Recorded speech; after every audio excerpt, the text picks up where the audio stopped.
Oh, hello. Hello. I'm having an issue. Can you see me? Oh dear, this is not promising.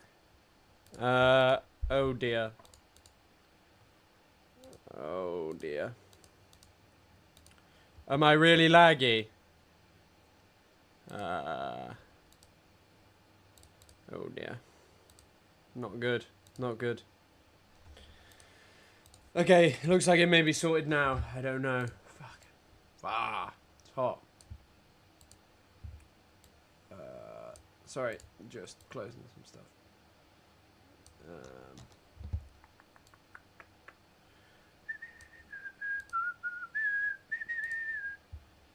Don't seem laggy. Okay, cool. We see you in your browser. Great. Hello, everyone. I hope you're having a nice Saturday. Sunday, excuse me. I certainly am. I'm just trying to fiddle with my Twitch chat and get it to a reasonable size. Okay, great. It just wasn't working properly. I don't know what caused that. I can see you and you're not lagging. Nice. Hello. That's good news. Can you see me? Just struggling a little bit in the heat again, even though it's not that hot today. It's 19 degrees. It's just hot up here. Oh, you can hear me twice. I don't know why. I don't know why it's playing. It's Sunday, sad. I know. I would have streamed yesterday, but I was busy in the afternoon/evening. I could have streamed yesterday, although it's been pretty slow news-wise. It's just been the same news over and over again. But we move. I hope you're all having a nice weekend. Now I can't see you.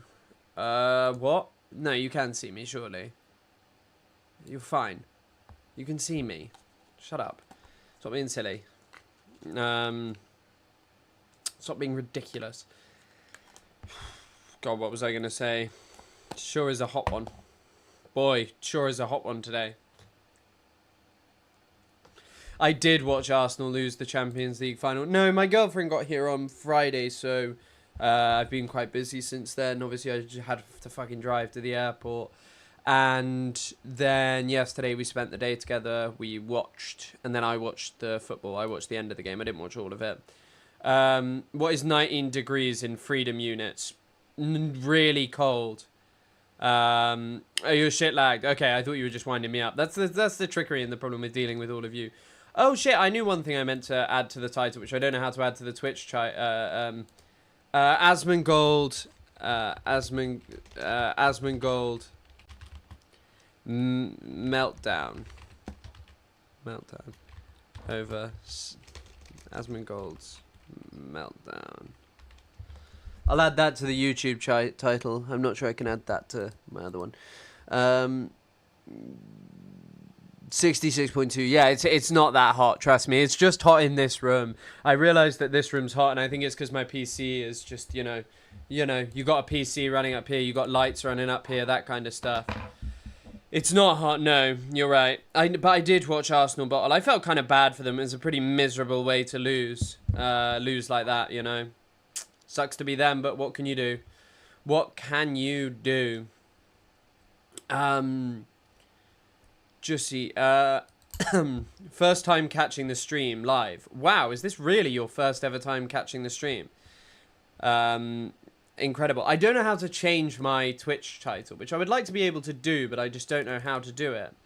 Let me see if I expand this. Does that help? No. Maybe I can fix it. Quality, auto. Why does it only give me 720 on Twitch, I wonder? Oh, fuck it. I don't care. Anyway, let's move on. But yeah, open your bloody window. Like AB, I don't have that many. Give me your blessing for my exams. Mashallah, good luck for your exams. I hope that helps you. Okay, right, let's do the Wordle. I haven't done it in days. This is what it's like when you haven't streamed. You have to get used to it again. But yeah, I hope you're all having a good day. Stream Manager. Stream Manager. Where's Edit Stream Info? I can see Edit Layout. Stream Manager. Favorites. Hello, El Boogie. Nice to see you the first time you've ever Today's Wordle is so BS. Well, don't tell me. Weekends with Chris, stuck in a hot room waiting for him to talk about how he has to drink more water, proceeds to only drink 500 milliliters. I did not drink 500 milliliters of water. That's utter bullshit. Okay, right. We'll do this. Inshallah, you're right. Start with moldy because Asmon. It has a U in it now. Okay, we got a D, so that's good. Scood. Is that a word? Scud. Iraqi Scud missiles. I'd be watching the VODs. Happy to catch a live. Nice, good. Enjoy. I hope you enjoy the live. I'm going to try prude. No. Ooh. I'm trying to think of something. It doesn't have a... Shoed? No. Is it something S-H-U-D? H-U-D.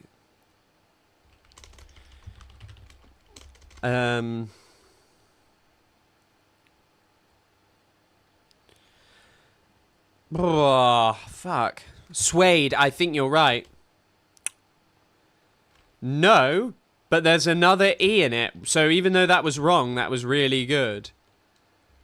Oh my god. E-X. Exude. Oh my god. Oh, I thought it was going to be exude. Oh. It couldn't be crude. We'd use the R.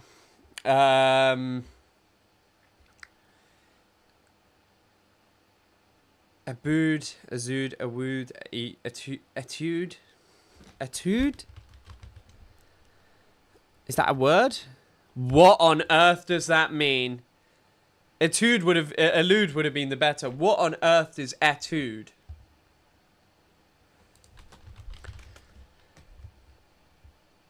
A short musical composition designed...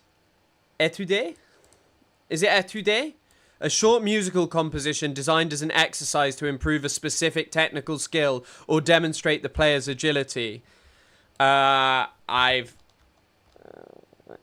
don't know. Oh yeah, it couldn't have been elude. That was not bad. I'm surprised I got that. I did pretty well, I think. Whoever said... I guessed prude myself, so that was a pretty good one. And then suede. Suede was the goated one. I knew you'd know it, Violist. Do you play Framdal? I don't know what... Is that the movie one? Framdal? I'm pouring myself an ice cold glass of water. Oh!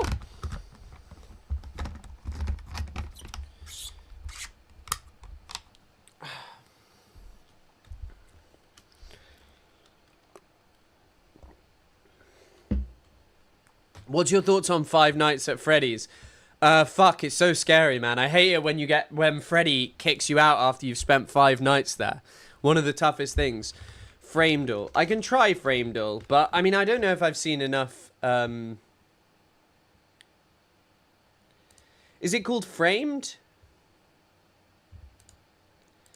Oh my god.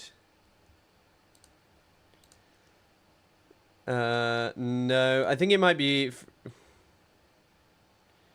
I think it might just be called Framed. This is it. I don't even know what movie that is. The Matrix? No. I have no idea what that is. Feels like it'll be some end of the world film. I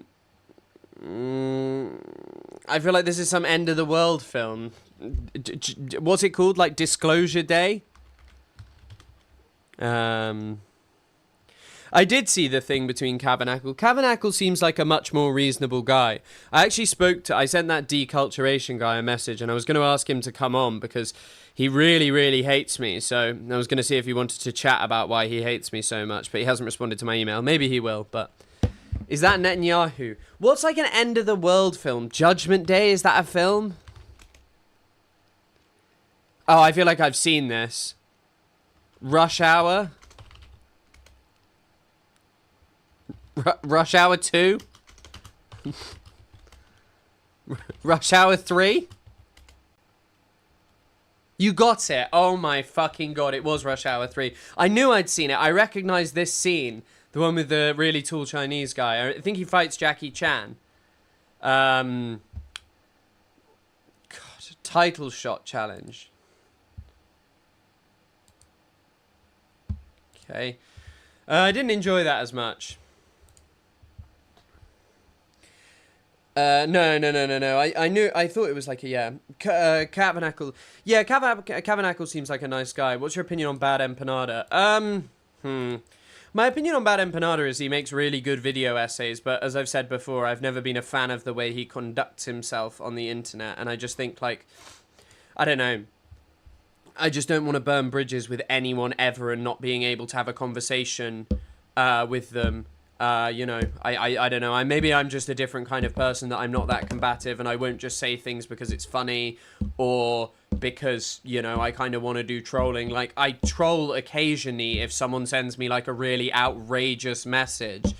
Like, there was some, like, yeah, but I'm not trolling, like, all the time, you know. I think, yeah, I don't know. But yeah, I reached out to Deculturation. Cavaнаcle blocked one of us mods. Kind of strange of him.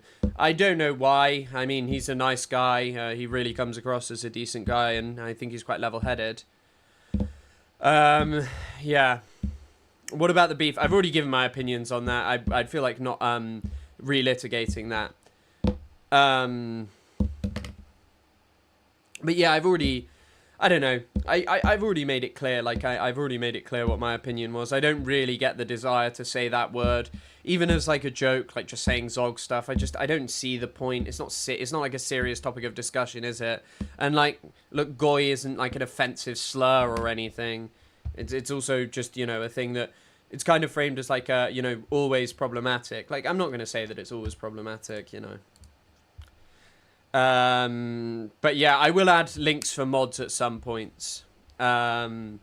He's always getting more and more transphobic. I haven't actually seen, yeah, I don't know if he is like a real transphobe. I've not seen that much of him being a transphobe. I think it was some beef with some military figure. Like, look, there is some, like, Plattner is definitely really just fucked up stuff. Like, Plattner is not good. Plattner is not, I think I can see the whole point of, like, hitting on that over and over again and pointing out, like, hey, it seems kind of dodgy that you have so much ire towards, you know, people who serve in the Israeli military, but not so much towards an American soldier who was literally like, I love killing people. Like, those are real people's lives that were destroyed.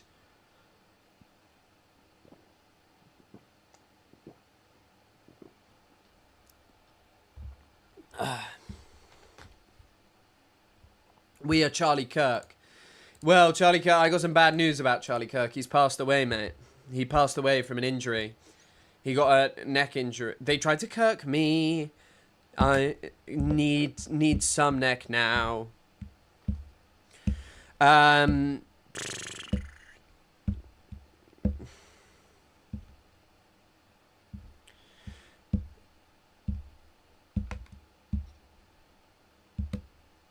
the other day that if the US continues to go to war with Turkey after Iran, because extremists in Israel want it, then who can say Zog is not real?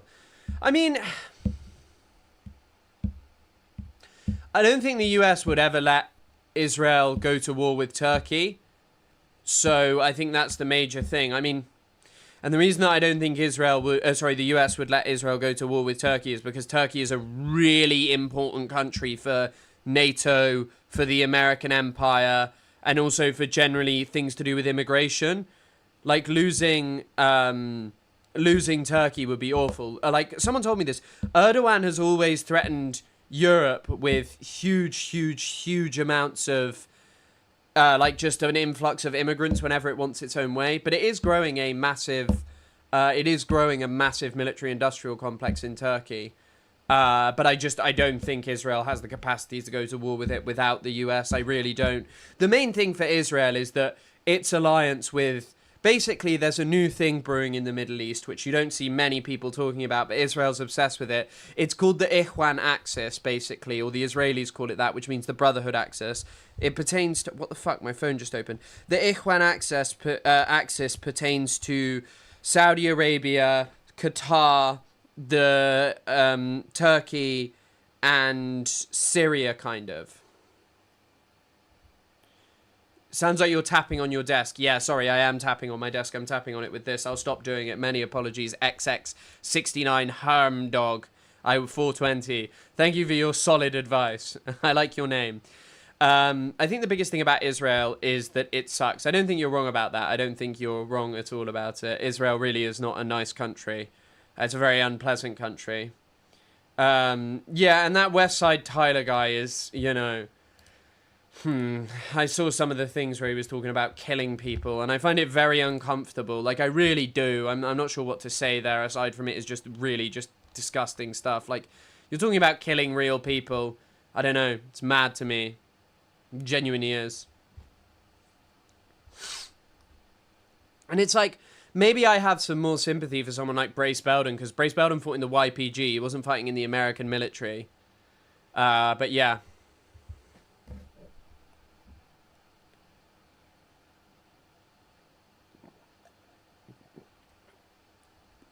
Is it the Muslim Brotherhood Axis? They just use that term. It's not really the Muslim Brotherhood Axis. Not really the Muslim Brotherhood Axis. They just used it. Yeah, but that's it. That's it. It's not really a real thing. I just like calling it the empty had. I mean, yeah, I was going to talk a little bit about the World Cup, the Champions League final, but what's there really to say? I mean, it was kind of just disgraceful, the penalty misses, and the way Arsenal played. That was outrageously bad. I actually can't believe they did that. As soon as Israel started talking about Turkey, there was a shift in the EU. Wasn't it von der Leyen who grouped Turkey into the China/Russia axis in one of her speeches afterwards? I don't know. I don't know. Maybe I didn't hear that. Yeah, I didn't hear that. But Turkey and Qatar support the Muslim Brotherhood in the MENA. Yes, correct.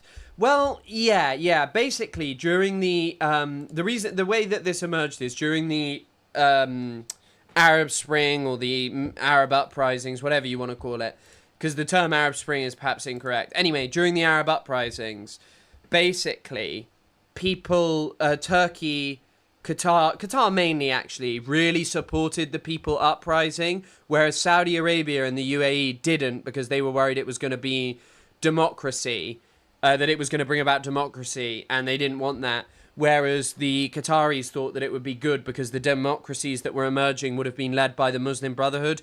Because basically the Muslim Brotherhood organized the best. They had all of these pre-existing networks, so yeah.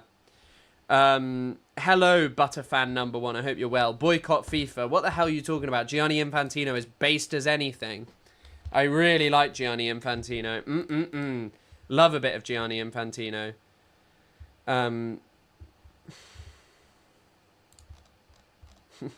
Sorry, I've just seen a video of Owen Jones saying that he wants to hear the opinion of Andy Burnham on Israel and Iran. I would quite like to know that. I'd quite like to know what Andy Burnham has to say about that. Bunny Shaw is such a diver. Who's winning the FA Cup? Who's in the women's FA Cup? Man City and who? Chelsea or... No, Brighton. Bunny Shaw is such a diver. Is Bunny Shaw actually a diver? I only really know who Bunny Shaw is from FIFA. I'll be honest. Well, not FIFA. Yeah, it is FIFA still. Von der Leyen is disgusting. You don't say. She's not a pleasant individual. Her grandfather was also a Nazi obsessed. I have been reading so much of Ian Kershaw's book on Hitler. I'm about 10% of the way through now. Well, over 10%. I'm reading his, like, collected biography of Hitler. It's, like, really long. It's, like, 900 plus pages. And I'm going to read it, and I've been learning a lot about it. So if you want frequent updates, go check out our Patreon podcast where I talk to Isaac and tell him all about what I've learned about Hitler. Very interesting guy. Do you know one thing, a term that he used that could be reappropriated and people might problematize? He constantly went on and on about war profiteers, which I feel like is an interesting term that we've lost the significance of. And by the way, this is of course not advocating for anything he's said, but it's just kind of funny how we don't use that term and we don't actually think. And people are always wondering ways you can reach across the aisle. Why is it that we don't see things like the Iraq War through the framework of war profiteers? I don't really know why, and I'd love to know why, because obviously we focus more on the money that was spent as opposed to the fact that, no, loads of people profited from it. Which is just an interesting thing that the certain German leader really enjoyed talking about. It was actually a core part of his early propaganda and why he'd blame them for losing the war. Yeah, if you want frequent updates about Hitler, I'll give you an update about Hitler, which you're not going to hear anywhere else. He's dead still. Is it true he only did what he did because he got rejected from art school? You know, that was actually like crushing in his life. I won't read Jakob Kunzler's book. I probably won't for a while, no. I want to learn more about Hitler's book. Have you heard of the women's NBA? I don't watch NBA in the first place, so why would I watch the NBA if it had women in it as well?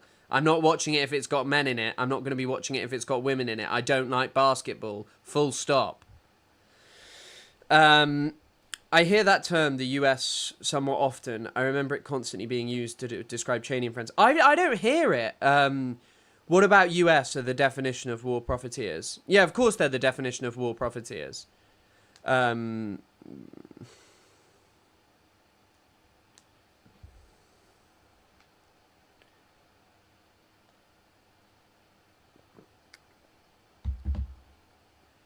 I didn't even fully watch the Champions League yesterday. I normally don't watch it. It was just because Arsenal were in it. I wanted to see if they didn't win. It ain't coming home. Yeah, it is coming home, and England are going to smash it. In 2 months' time, England will be the World Cup champions. Can I say, without endorsing the specific German nation, the only good thing about the current situation is that Trump is not as organised or nor as intelligent as the German guy. No, that doesn't sound like an endorsement, but the only thing I will say is I don't think Hitler was a particularly smart guy either. It's often one of the things about him that people talk about, well, you know, he wasn't actually that smart or intelligent. Should have shifted to military industrial complex. I guess you're right about that. Yeah, I guess you are. I think war profiteer is kind of a more simplistic term. It's just interesting that it kind of disappeared to time. They were also disorganized morons. Yeah, I mean, Hitler was famously really lazy. He used to just spend his time, they don't really know what he was doing. He just used to go to the opera, and he had no job. He didn't go to school, and he would do a painting every, 3 days and then sell it through to Jewish people as well, which is kind of crazy. And apparently one of the reasons that loads of, people didn't comment on him being anti-Semitic when he was younger was because he just lived in Vienna and everyone was so anti-Semitic. On his painting, treating his paintings like real art and critiquing it, and it's honestly hilarious, done after Hitler died. His paintings were just copies mostly, I think. They were just copies of famous scenes or postcards. Who do you support? Chelsea. Who bought that rubbish? What, his paintings? He'd sell them through, this... He lived in, a men's home, and there was some Jewish guy who he worked with who'd sell them, and apparently there was a big market for them. He made a pretty okay living as it, because he didn't spend any money doing anything apart from going to the opera. Trump, a lot like Hitler, knew how to rile a crowd. Yeah, I mean, that's kind of his main success, wasn't it? He riled crowds very well. Okay, right. You know what we'll do? We'll do Wiki Trivia today, because I love the Wiki Trivia. This is my new favourite game. His paintings were pretty meh. Yeah, I think they were just, okay. I don't think they were, great or anything. Nikita Khrushchev dies. Arnolfini portrait is painted. I don't know when that was painted, but I know there's a place in Bristol called the Arnolfini, so it's going to go there. Apollo 8 launches. Oh, my God. Mission by NASA. When was Apollo 8? I'm assuming that's then. Did it reach the moon or is it after? When was the first Apollo mission? When did which was the mission that reached the moon? Wait, that's a lot later, isn't it? So it has to be earlier than him, right? No, it's not the moon landing, is it? No, there must be the one that came before it. Syngman Rhee. That's here. That's here, right? Yeah. Chichen Itza is completed. Pre-Columbian Maya city in Mexico. Here? Yeah, nice. Surrealism begins. Oh, that's here. No, oh, sorry, here. Surrealism begins here. Yeah. Ceci n'est pas une pipe. I know that one. Boston Globe launches. I bet it's some bullshit like here. Yes! British Museum opens. Ooh, here or here?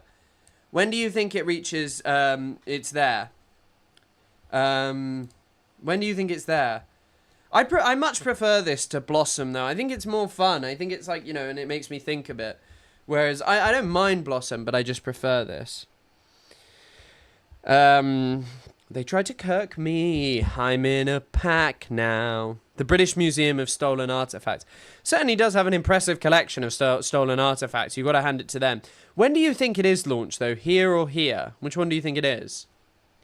I think 11 went to the moon. They must have been pretty quick after Apollo 8.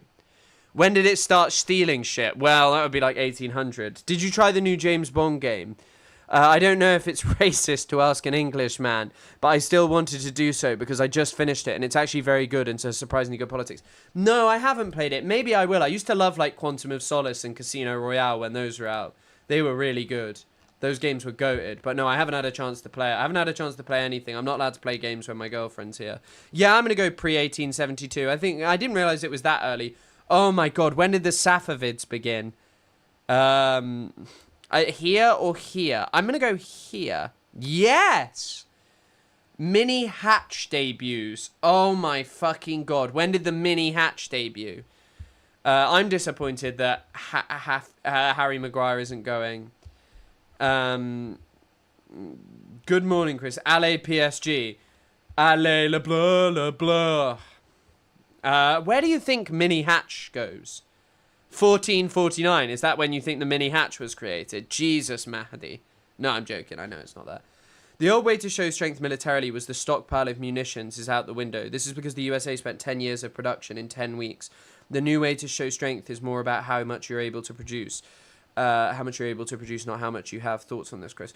I mean, I think the thing that Russia's basically been able to do is to be able to produce something like, I can't remember how many missiles they produced. But they produce like a sizable amount each month. Basically, it's really hard to shoot something down because you're trying to shoot a missile that's up. You're trying to shoot a bullet out of the air. So anything you're going to produce is going to take ages. But it's also problems around tungsten, which is needed for all of that. But China has major access to. This whole rare earth metals thing has just put China so far ahead, like over everyone. And maybe drama. Yeah, I might cover the Cavernacle. It's not even really drama. The Cavernacle FD signifier thing. It might be interesting to talk about, but we'll see. Because I got to go. I'm going to see the Backrooms tonight. Did the British Museum actually want to charge for it? The British Museum's free. I mean, it's free for me. Maybe they just see me and they know that I'm a real patriot. Okay, I'm just going to go that it's after Khrushchev. I don't think you're right, but I think it might be here, but I'm going to guess here. Oh my god, you guys are right. And whoever said 2001, Oliver Brown. Oh, we had this the other day. Akbar becomes... Wait, this is repeating itself. Akbar becomes Emperor of the Mughal Empire. I think it's here. No, far. Second Sino-Japanese War begins. That's like early 1900, right? No. The Goldfinch is painted. Painting by Carbel Fabritius. I have no idea. I'm going to go here. It's way earlier. How did I do? Bronze! I fucked that at the end. Fuck, I should have known when Akbar became the Mughal Emperor. Can you play Five Nights at Freddy's? I mean, I'm more likely to play a game of Dota than I am to play Five Nights at Freddy's. I don't think I'll play Five Nights at Freddy's at any point, but yeah. I've never played Five Nights at Freddy's. It looks very scary, you know. I'll pay for if I raise £100, I'll pay Five Nights at Freddy's. There, that's the dream. There's no time frame to raise. I have to raise £100 in one stream, and it has to be the Five Nights at Freddy's fundraiser. GoFundMe Five Nights at Freddy's. Hello, Radical Caffeine. Oh, Ruzza Jr., that is an interesting message. Hello, Daddy. I miss you. I'm probably not going to read the rest of that, Ruzza Jr., but that's certainly something that you've said there. That is certainly a string of sentences that you've said there, and it will earn you a timeout. I've timed you out for 10 minutes, 600 seconds for that message. I don't know what you're up to, but yeah, you've been timed out for a short period. Video games are culture too. Yeah. Video games are indeed culture. That was certainly an interesting. Yeah, I love the videos. I love that video of Stavros. Me and Isaac spoke about it. We also spoke about the Drake album, which was kind of fun. I also started watching Twin Peaks yesterday, but we only watched one episode because time difference and jet lag has girlfriend very sleepy. So we only watched one episode yesterday, and I watched one this morning because we're both getting up quite early, and I didn't have to go to the gym today.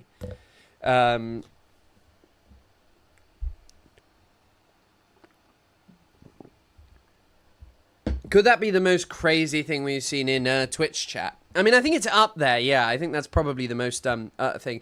Will there be a para-live stream in the future? Asking for the gamers. What on earth is a para-live stream? Yeah, I think I'm going to start talking about films a little bit on TikTok, because I'm trying to get back into my TikTok bullshit. And I've made a couple of videos about films, and yeah, I just kind of want to talk about it. But I've been loving Twin Peaks. I thought it was fun at first. The first episode was a bit long, I will say. Just an hour and a half pilot was a bit like, okay, thank you, David Lynch, for a film. But yeah, it is pretty goated. Very spooky. It has a certain eeriness. I love the music. Give me psychological horror over jump scares and slashers. I mean, what are you talking about? Who doesn't love the Chucky films?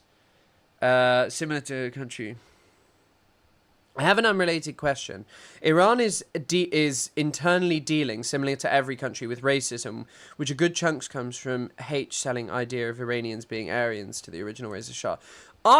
In some part, I kind of agree with you that there are some bizarre Iranians, but aren't the bigger problems to do with Azeris in Iran? The Iranians have like some big problem with Azeris, because Azeris are really like a large part of Iranian society, and Kurds, because these are major questions about a united, like having a united country, which is difficult because it's such a large space, such a large country. Carl McLaughlin is very good in that. Yeah, I love him. There is a restaurant chain named after Twin Peaks. Very nice. A couple of developers that got so angry at The Sims from EA that they made their own game. It's exactly like The Sims, but just another game. I've heard it's pretty fun. Interesting. I don't really like The Sims. I used to enjoy it when I was a kid, but yeah. I used to enjoy it a bit.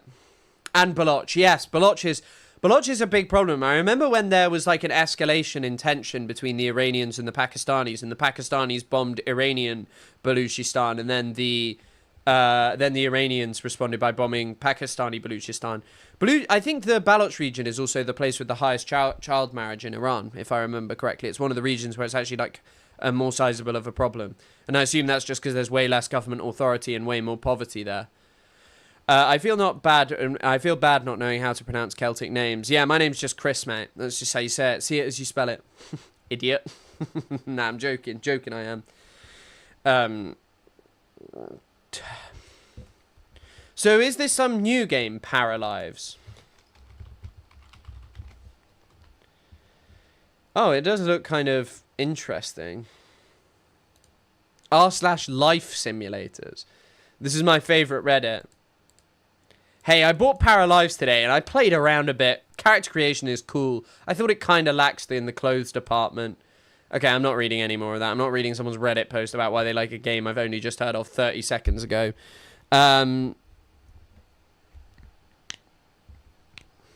Twin Peaks was apparently an alternative to Hooters. Did Iran start that conflict?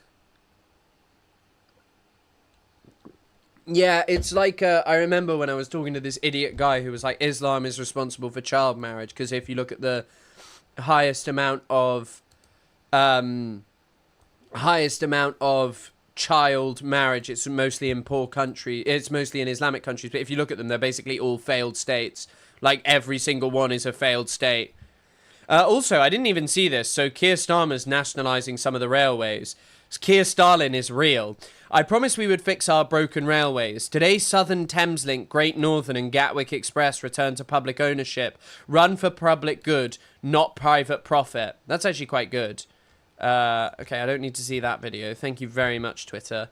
Jesus Christ. I can't believe they don't, like, hide replies on Starmer's tweets, so I don't have to see a video like that. I mean, we didn't see anything. It's just very violent, and I don't need to see violence. Child marriage is legal in, like, 40 out of 50 states in the US. Yeah, and if there were places with less overreach, I'm sure it happens there.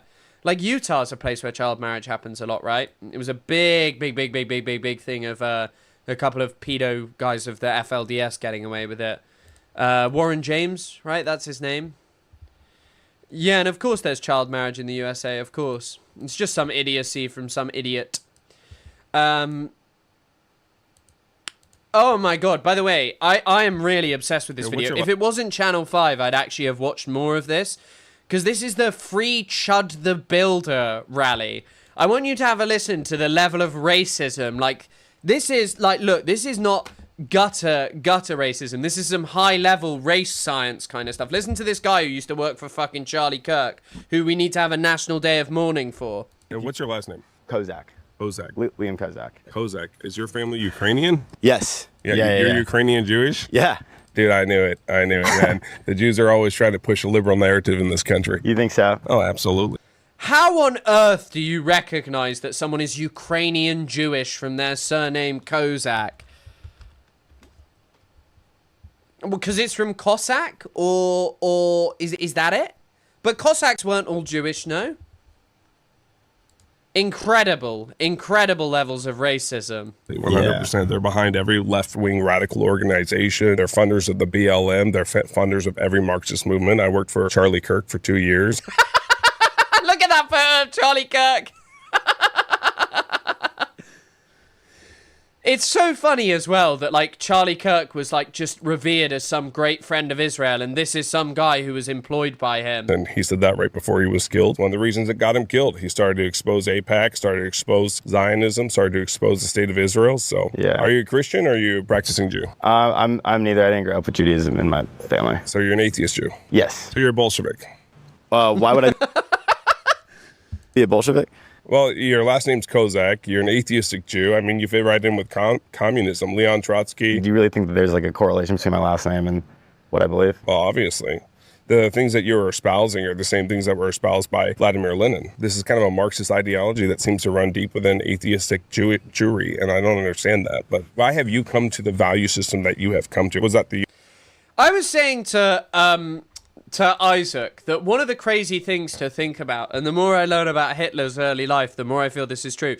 If Hitler had access to, like, streaming and YouTube, the guy straight up would have just been a YouTuber or a Twitch streamer or a Kick streamer. It's not even an exaggeration. If he could have got easy money when he was young, he just would have done that. He never would have gone on to lead the Nazi party, in my opinion. That's all I'm saying. That is my hot take of the day. University that you went to, your family just shares the same ideals. Where does that come from? What do you think my value system is, just to clarify? Well, right now you're saying people should be arrested for saying words. And No.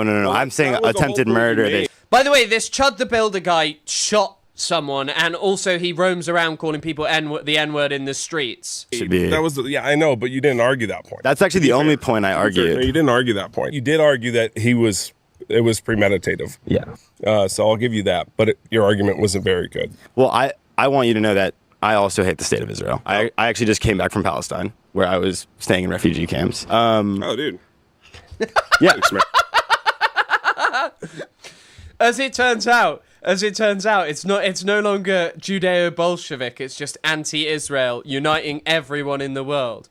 I mean, this is the crazy thing. This guy was just like, straight up is just like, I don't like you because you're Jewish. And then he finds out that you talk about how, you know, you don't like Israel, but you're a leftist who doesn't think it's right to murder people and just roam around saying the N-word. You know? It's crazy. It's absolutely crazy. Yeah. I like this guy. See, that's what I'm saying, man. My last name, dude. Don't let my last name get to you. I'm still not letting you off. You still might be a Bolshevik. That is one of the craziest interactions, and I would watch it, but sadly it's Channel 5. I'm sure it's interesting. I just didn't think you guys would want me to watch an Andrew... What's his name? Andrew Callahan? I don't know if you guys would want me to watch something made by him. I like Nashville, bro. I don't know anything about Nashville. I mean, it's just it's just so strange, like listening to this guy who just makes the assumption that he hates him because he's Jewish and that he's a Bolshevik, and then the second he hears I don't like Israel, he's just fine with him. It's like, even if you don't like Israel for the same reason, this guy just doesn't care. Even if you didn't like Israel because you were a Bolshevik. No, he is associated with Channel 5, isn't he? I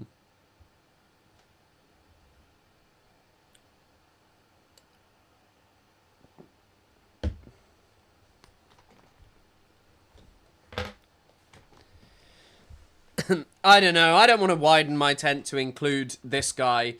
This guy's like a straight up old-timey racist. I don't know.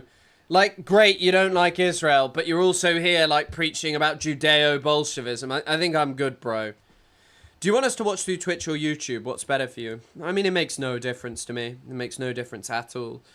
Chud the Builder is just a brainless Nazi provocateur. 100%. 100%. Hope you're having a good weekend. I certainly am. As I said, I'm going to see The Backrooms later, which I'm quite excited for. I think it'll be good. And I'm going to a cinema that has decent popcorn, not my local one that's just horrendous. Yeah, just watch whatever you feel comfortable watching on. I think it works for now.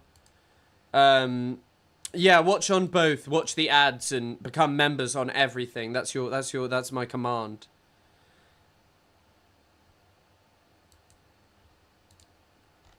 Yeah, it is just crazy hearing about Judeo-Bolshevism in the big 2025. Oh my god, I love that Patrick Bet David video. Wait, have you guys seen this? Wait. Oh, wait. Oh, can I find it?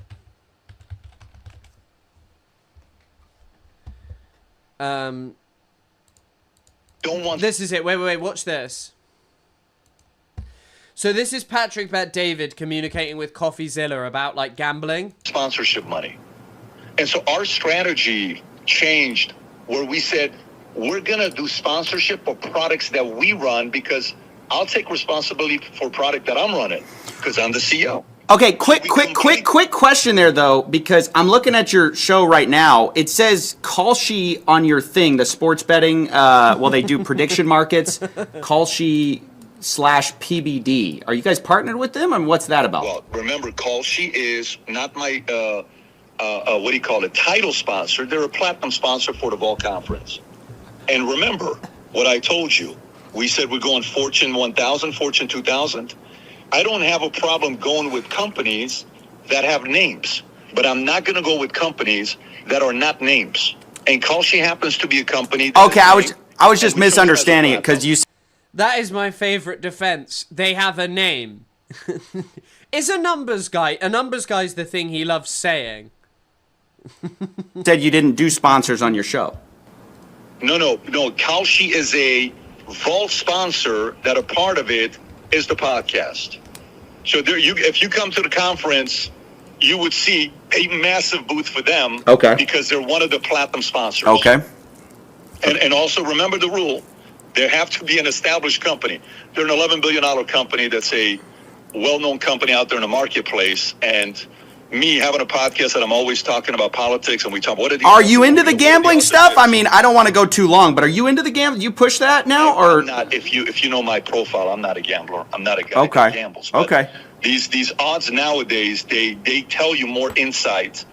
You know, nowadays these poly markets and Kalshis are more effective than polls. Well, you know, like 85% of their betting is sports gambling. You know that. 85% of betting is their volume. Their volume. Sorry, it's a form of a betting, but for us, it's more for the political side. He's talking to Patrick Bet David, who says he doesn't take sponsors and doesn't like gambling, but he's sponsored by a gambling website. Just outrageous. Is talking about how great he is for not taking FTX money, but FTX was as much of a name as Kalshi is. Incredible.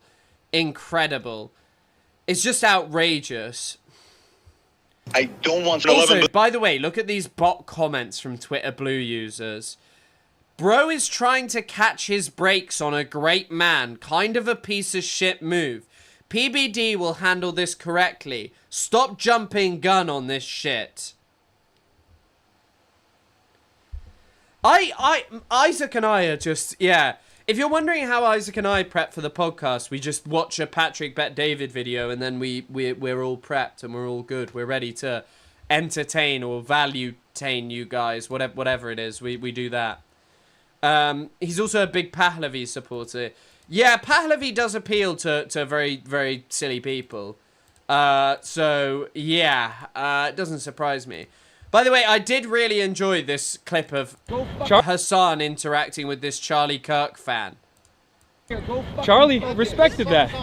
And it's really sad to see the remnants of the conservative movement refusing to carry the flame in the way that Charlie Kirk wanted it to be carried.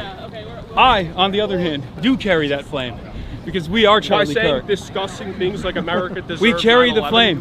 To be fair, he said that prior to Charlie Kirk's death. I mean, it changed all of us. By saying We fight for the gospel. Like America deserved 9/11. We honor his name. By working with the Do you Cuban know those government. words? Do you internalize those words? You should. Charlie Kirk is used inspiration, and he didn't work with the Cuban He's an government. inspiration Did to you me work too. With the Cuban government. He inspired us all. Why won't you say Certainly anything myself. about your involvement with the Cuban government? I mean, you're making shit up. What do you want me to say? Like, Did you work with the Hi. Cuban government? Are you conspiring with the Cuban government? no, dude. What the fuck are you talking about?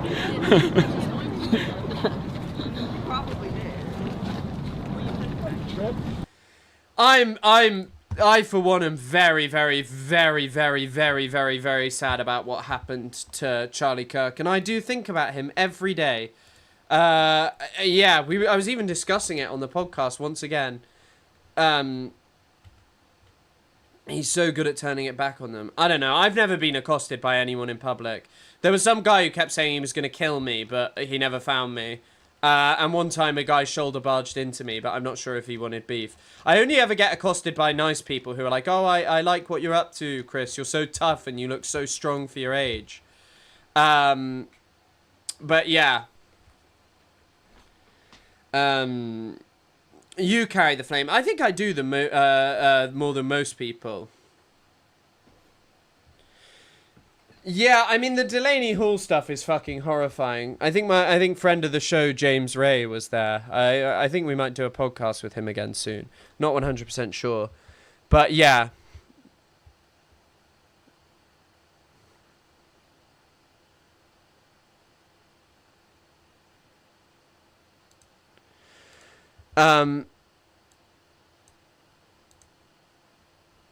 Someone, by the way, you're asking why Patrick Bet David is so successful.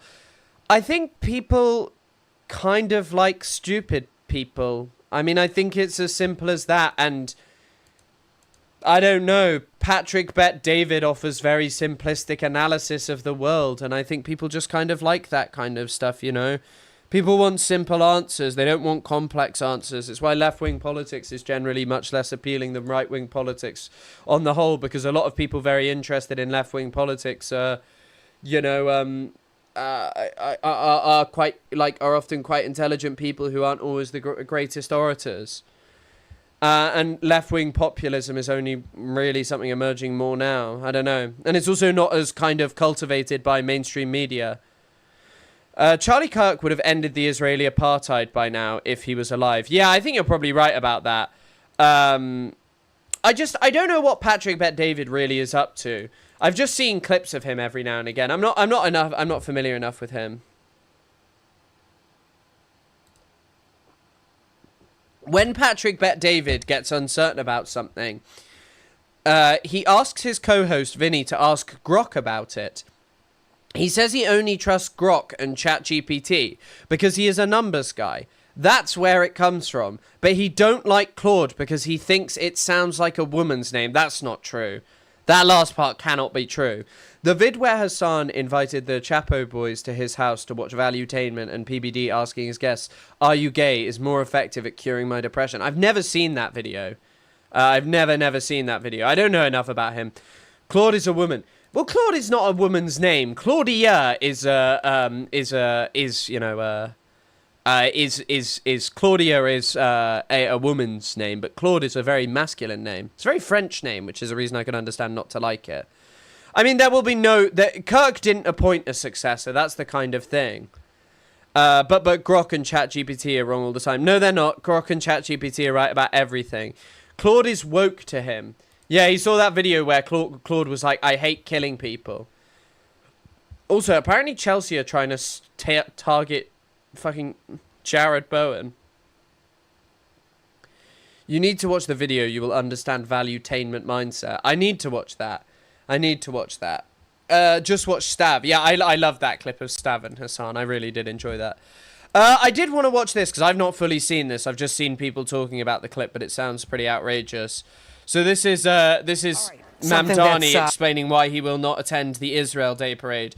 Jesus Christ. Do you think there's any other country in the world that conservative media needs to give you a play-by-play of why X politician is not attending it? A tradition here in New York City, the Israel Day on 5th Parade. Oh my God, actually, wait, some of you must have missed this. So, you know, we were mentioning the British Museum earlier today. So basically, there's the British Museum has had to postpone Jewish Culture Month, something I've never heard of before, over protest fears. Guess what? Jewish Culture Month was established in 2026. What even is this? If there was Islamic Culture Month, is there an Islamic Culture Month? It would be protested heavily. I have no doubt in the UK. There is apparently something called Muslim Heritage Month. I've never heard of this. Oh my God, Angela Rayner got involved. I just found some Angela Rayner YouTube video about this. Hold on, let's have a look at this. Muslim Heritage Month is a great opportunity to recognise the immense contributions Muslims have made and continue. Look at her reading off a screen. Her little teleprompter telling her what to say. Angela, speak from the heart. Let Allah's light guide you. Continue to make to British society. I want to thank the Muslim Women's Network UK for... I don't know. I just think, like, this is something that's been created. The project emerged amid increasing public conversation surrounding anti-Semitism, Jewish identity, cultural representation in Britain following the aftermath of 7th of October and subsequent tensions related to the Gaza war. Organisers stated that the festival sought to highlight everyday British Jewish culture, artistic production, historical contributions beyond narratives centred primarily on conflict or security exhibitions. Included, so what was this? Jewish literature, music, comedy, visual arts, blah, blah, blah, blah, blah. Included the BBC. Great, it's just a 2026 thing, but we're hearing about proud protests are stopping it. It is happening this Sunday, but the mayor will not be there. He will not be there. He says as part of a campaign promise, he will be the first mayor not to attend in decades. Jessica Formoso joins us with what the mayor is saying, the reason why. Jessica, good morning. Good morning, Dan and Rosanna. This year's parade is unfolding against an especially charged political backdrop. Mayor Mamdani will be the first mayor in more than 60 years not to attend the parade. The parade has traditionally been one of solidarity and union among politicians on both sides of the aisle, but the wars in Gaza and Lebanon and the rising concerns over anti-Semitism across the city have divided New Yorkers. Since on the campaign trail to become mayor, Mamdani made it clear that he's pro-Palestinian and has accused the Israeli government of committing... I don't know what it is, but the face his wife was pulling there, Rama, was very funny. ...genocide in Gaza. The mayor and police commissioner... I mean, I think, Jewish people in the UK, there has been an uptick in violence against them.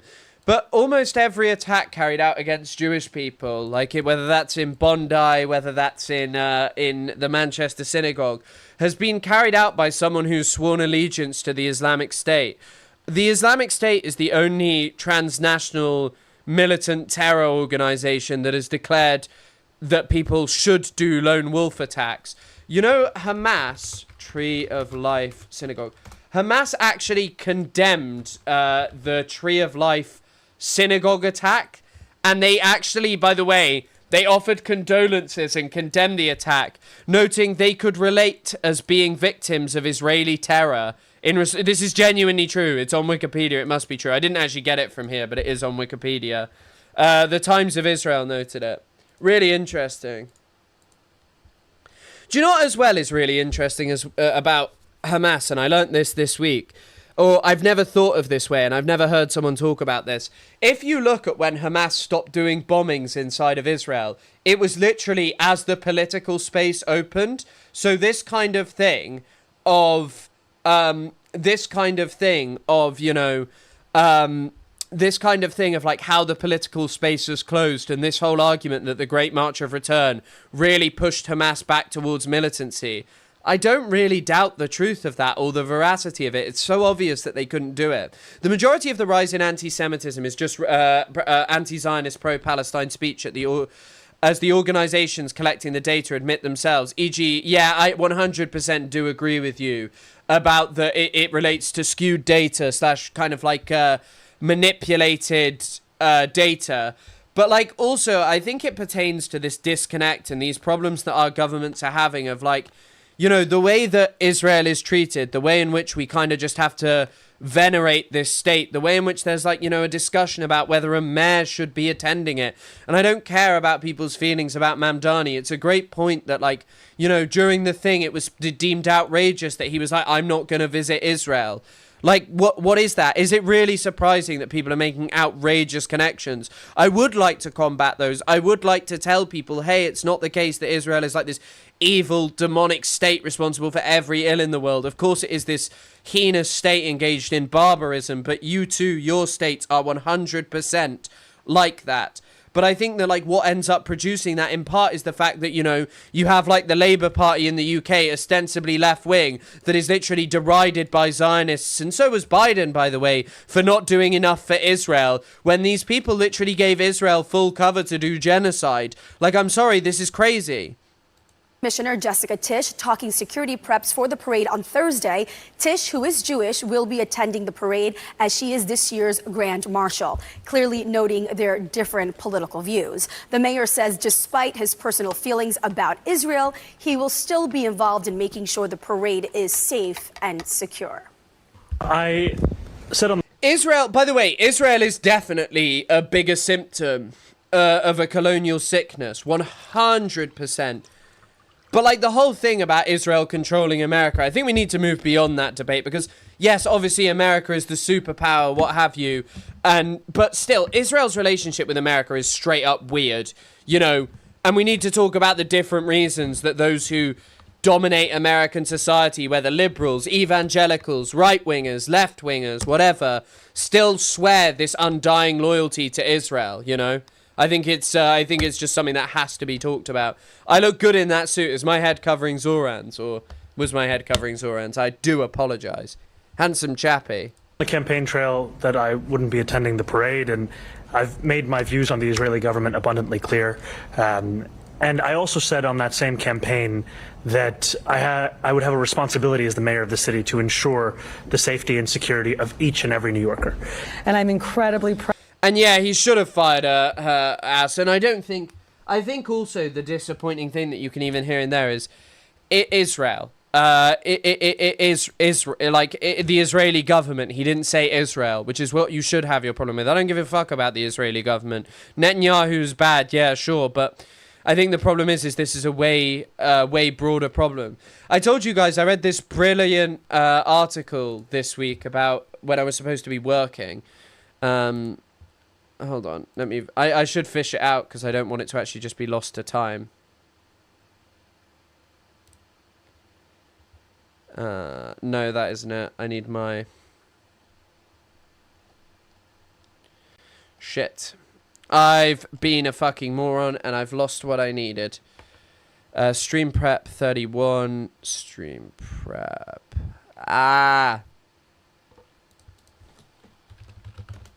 When's my most recent mention of Hamas? Here it is. Yay. Meher Zion. This guy. So I don't know if I mentioned this. This guy, Mayor Har-Zion, excuse me. So Mayor Har-Zion, he actually got kirked. He got shot in the neck. I can't remember if I mentioned this the other day, but I'm going to mention it again because it's really interesting. Stream prep last week. His sister got killed by Bedouins. And anyway, it's called the Har-Zion affair. And this guy just went on a murder spree of Bedouins in Jordan. He killed 5 Bedouins from tribes. He didn't do anything. And there was no there was an intervention by the Israeli government to protect him. He was also involved in the Kibbutz massacre along with Ariel Sharon. When he died in 2014, the Israeli government flew flags at half-mast, and he was called like the light of the Israeli military and like the guiding. He was a model for every IOF soldier. And he got kirked. So he got kirked in 1956, I think, and it ended his military service. He got shot in the neck, and then he survived. So, yeah. Proud to walk up Fifth Avenue with you and members of the NYPD Shomrim Society this Sunday. Let's talk security. The NYPD says the parade will have the largest security operation in the event's history. Police Commissioner Tisch says there are no known specific or credible threats. However, with the result of a I maybe will look at Kavanackle's video. That was kind of the drama thing I wanted to cover. I need to I might cover that. I think I might. I enjoyed some parts of the video I saw, so yeah.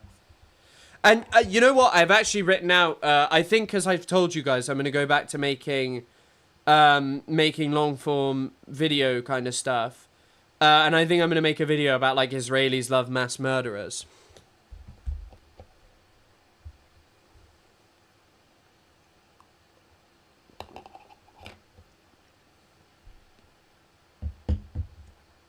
Yeah, I didn't realize Tish looked like that as well. Heightened threat environment due to Israel's wars and a rise in anti-Semitism. She says they are not taking any chances. You will see an increased police presence, including counterterrorism teams and officers along the entire route and surrounding area. The NYPD is one of the most robust. I guess yes, he wasn't kirked. I guess yes. I think the term tone policing does apply to the Palestine-related stuff in the sense that, like, for the longest time, Palestinians have been tone policed. I mean, this is kind of what Mohammed El-Kurd writes about a lot. Yeah. Municipal counterterrorism capabilities of any city in the world, and I am bringing all of that to bear for this year's parade. This Sunday, New Yorkers will see the most extensive security plan that the NYPD has ever put together for the Salute to Israel parade, including the largest number of officers ever assigned to that detail. Included in that security plan will be the most heavy weapons teams ever, robust camera coverage of the area, and comprehensive screening of everyone entering the parade route, including spectators, vendors, participants, and the press. Now back to who we can expect to see at the parade. Governor Kathy Hochul expected to attend, as well as the City Council Speaker and former Mayor Eric Adams. The police commissioner was asked if she had any concerns about the mayor not attending. She said, quote, "It's the mayor's decision not to march, and it's my decision to march proudly." She also said she will not tolerate any disruptions to the parade, and anyone who enters the parade route unauthorized will be arrested. Rosanna, Dan? And she means it. All right. I mean, it's kind of crazy because obviously I don't even know if there's anywhere in the UK like New York in terms of how many just straight up extremist pro-Israel people there are. I mean, you got Beitar hanging around there. You got everyone hanging around there. It's, it's quite outrageous. So there should be people getting arrested, but unfortunately those people will be deemed heroes and criticizing them will be illegal.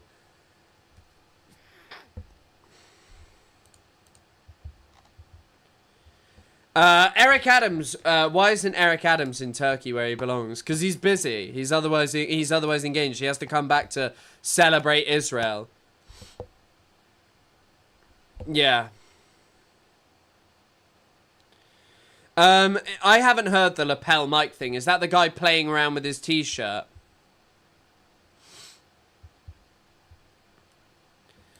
Yeah, I think New York probably does have the largest concentration of Jewish people. It's the same with America on the whole, but aside from Israel, you're probably totally correct about that. It's just, I mean, there's just so many crazy organizations there as well. Particularly like JDL still operates there a little bit. But you have Beitar, which is basically the Inheritant, which are just like fascistic Jewish people.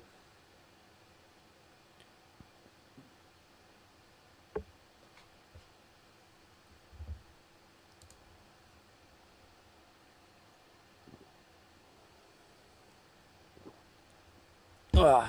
Did you see the land sale at the hotel? I know. I did see it. I did see it a while ago. That wasn't recent though, right? It was like a couple of weeks ago. It was disappointing because it feels like as the mayor of New York, you can stop that. It feels like you can stop that. And I do apologize. Yeah, I apologize for saying concentration. I do apologize. I don't know if you're joking, but the only anti-Semitism I have ever experienced in NYC is at the hands of Zionists harassing me for being pro-Palestine. They get really mad when they find out I'm Israeli. Yeah, that doesn't surprise me. That doesn't surprise me. I feel like it's kind of crazy as well because we was talking to Jacob Forrest, who we had on this, and there was there's a guy called Nick Matau who does pro-Israel stuff, and he was calling Jacob like an as a Jew. And it's like, you're not even Jewish. Like, Nick Matau's not Jewish, and he's calling a Jewish person an as a Jew. And it's like, what? What do you even mean here? Like, what is this? That's not a term you should be using. That is not something you should be saying. Has the biggest Puerto Rican population outside of Puerto Rico, but the Puerto Rican Day Parade isn't accompanied by militarized cops. You have to go. If you don't go to the Puerto Rican Day Parade, you are shot on the spot by Jessica Tisch and the gang.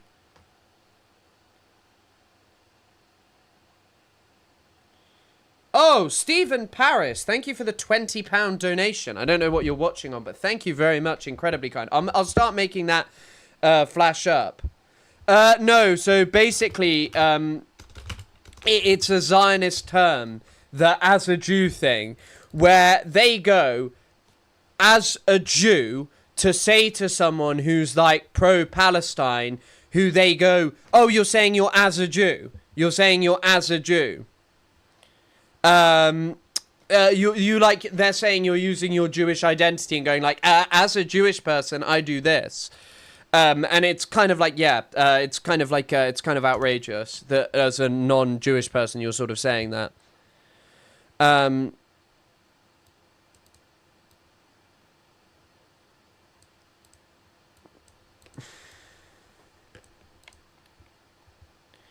Have you seen the Curtis Sliwa, a mayor should go to all parades at the NYC debate? No, I haven't seen that.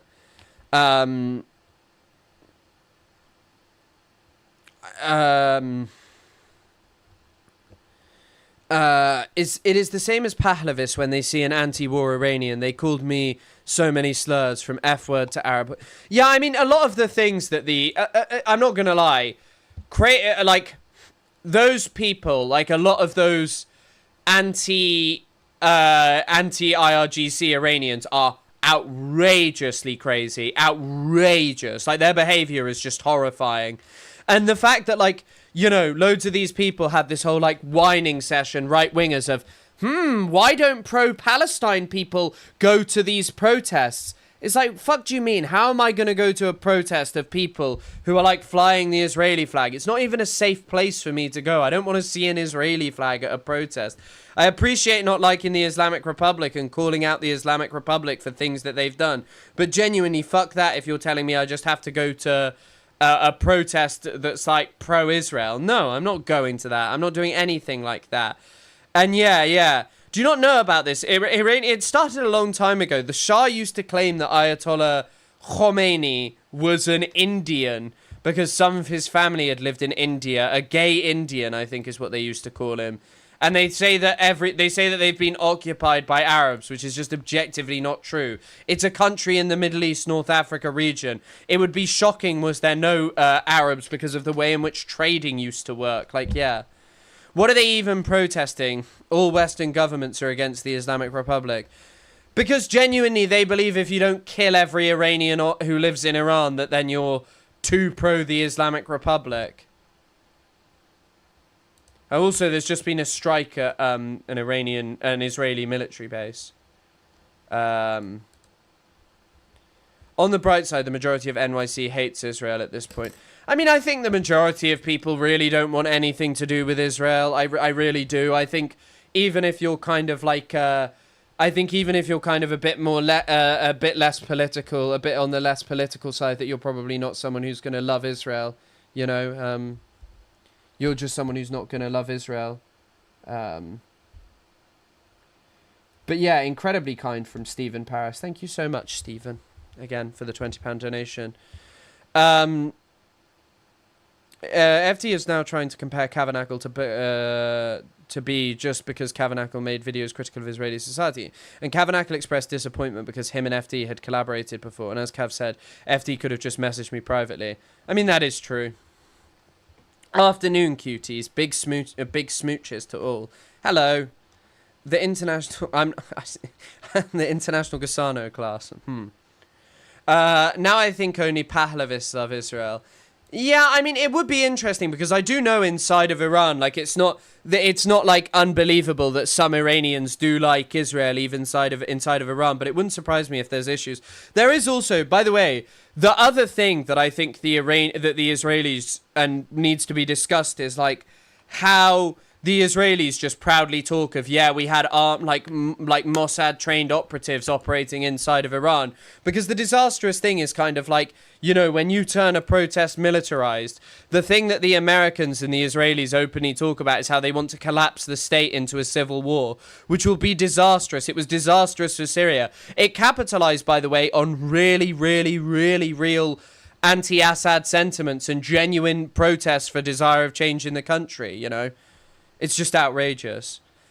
And oh no, I don't doubt that Arabs settled in Iraq and that Iraq has a larger population of Arabs. But what I mean is, I would be shocked if there was no Arabs in Iran in the first place. Like, Arabs have played a role in the Middle East, North Africa region because they're the largest ethnic group there, and a religion which began with the, you know, which was largely, whose cradle was in Arabia, has had such an influence all over the Middle East, North Africa region.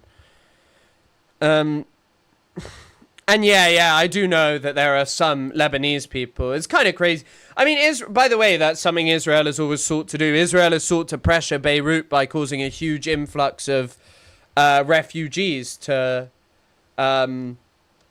Israel. That's what it really... to Beirut. That's what it does. It wants to force Southerners who already have issues with the more north of the country to push them there. Yeah, in Khuzestan, right? And of course, Arabs were in the Levant before Islam. But what I mean is that the religion has been so culturally influential all over the Middle East, North Africa region. And also just trade spreads people all around. It's why, like, I was kind of talking to this about my girlfriend, and why it's like, it's kind of funny to say Dubai has no culture. But interestingly enough, and this is not to in any way praise Dubai or the United Arab Emirates, Dubai is now actually a reflection of quite a long-standing culture of the United Arab Emirates being a meeting point of merchants, particularly Iranian merchants, for a very, very long time. It was a trade hub long ago. And yeah, Iranians also played... That's the difference between... So, you know, when people talk about Arab colonialism, the thing about Arab colonialism is that, like, the major difference is that there was a black backflow. Like, there is so much cultural contribution from non-Arabs into... Islam and the Islamic religion, and I'm no expert on Islam, but like early Islamic scholars that just were not Arabs. There was, and obviously how culturally dominant Islam was at the time and remains in many ways, but obviously in Western culture, you know, people from the colonies didn't start making large contributions to somewhere like the UK, even if they were told like, hey, you're part of the British Empire, you're welcome here, like, we're the motherland of the colony. They made no major contribution, of course. And the reason they made no major contribution was because they didn't want them. They didn't want them to. Like, the first best-selling Caribbean author is Edgar Mittelholzer in the 50s. Edgar Mittelholzer is a Guyanese novelist who set himself on fire, actually, interestingly enough. Very interesting story. Very sad as well. is why Spain has any good architecture. I mean, the Gaudi buildings are sick, so I wouldn't say it's all entirely Islamic influence, but certainly they did contribute some amazing stuff.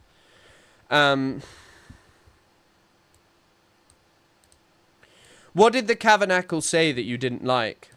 I didn't watch all of it, but I didn't have a problem with what I watched.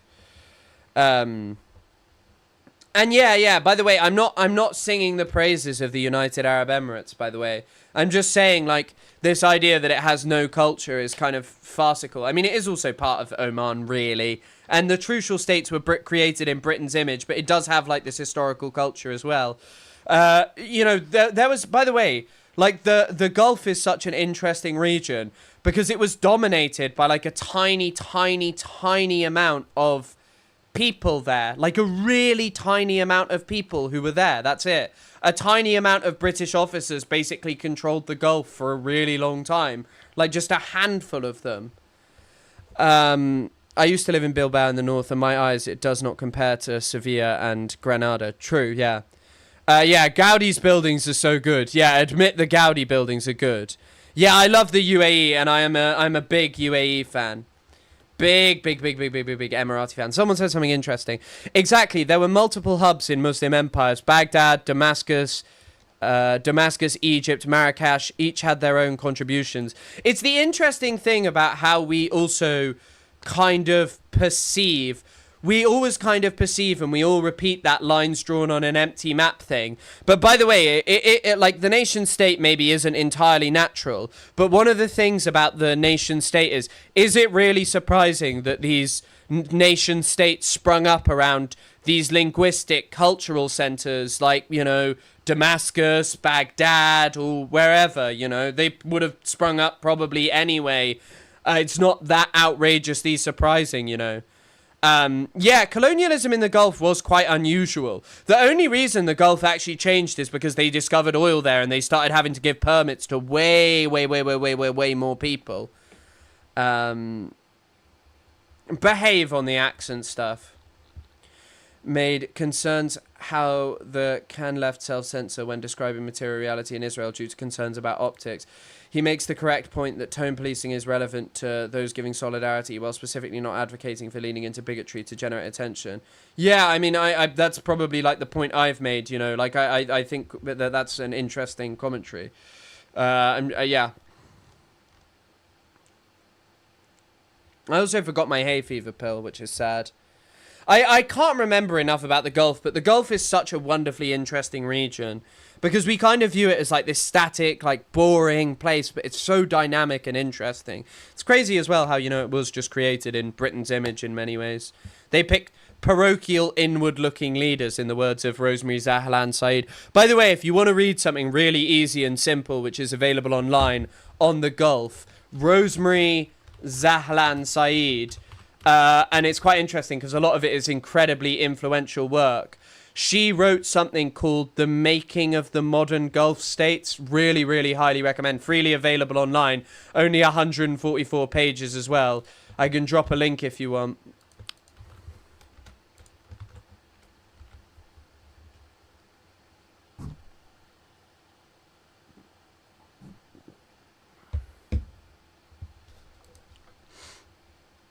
I think I just called it the Gulf. I didn't call it the non-Persian Gulf, did I? And yeah, I mean, also it's really funny because, you know, I heard someone talking about how the Industrial Revolution happened when Britain was predominantly white, so that means that that's why it happened. But you know, the Industrial Revolution was heavily influenced by European immigrants from, like, Huguenot and stuff. Yeah, so... Yeah, and I'm also sorry, Mahdi, it's all the Gulf of America, so maybe you should just be quiet. Everything is the Gulf of America. The Atlantic Ocean, Gulf of America. The British Channel, Gulf of America. Also, I spilt some... I really don't like it, because I smell like strawberries, because I spilt some strawberry-flavoured water on myself. Handful of paragraphs on a screen. I'll have to have words. I know, I'm pretty similar. I'm not the best reader. I've been trying to read Israel Shahak's book, and I think I am going to read it. But I think me and Isaac are going to do an episode on Jewish supremacy. I feel like that would be a fun episode. We're illiterate, mate. Don't worry, so am I. I'm such a slow reader because I love taking notes. I think also one of the things that majorly influenced the Gulf was because it was a trading hub from the Dutch East India Company were always trading in the bloody Gulf. That didn't... they wouldn't have said that. And I kind of started sounding like I had a South African accent there. Also, something I'm really, really, really, really, really enjoying right now is the... something I'm really enjoying is the fact that Trump has just... Trump has basically just decided to harden his position on negotiations. But yeah, he's tried to harden his positions on negotiations after a deal was about to be negotiated. So I love that shit. Also, the Nuked West, Salin just posted this. Oh, fucking hell. 1 second. Sorry, guys. Guys, I'm working so hard for you. Look at this. Look at this. I just did it like that. Okay, hold on. Netanyahu privately views the looming US-Iran pact as an unmitigated catastrophe and lays the blame squarely at Trump's feet, a senior political source revealed to Al Monitor. Guys, uncritical protection of Trump right now. He's about to go the way of the dodo, the way of the Kirk. He is going to be taken out by the those who oppose him, the Israelis.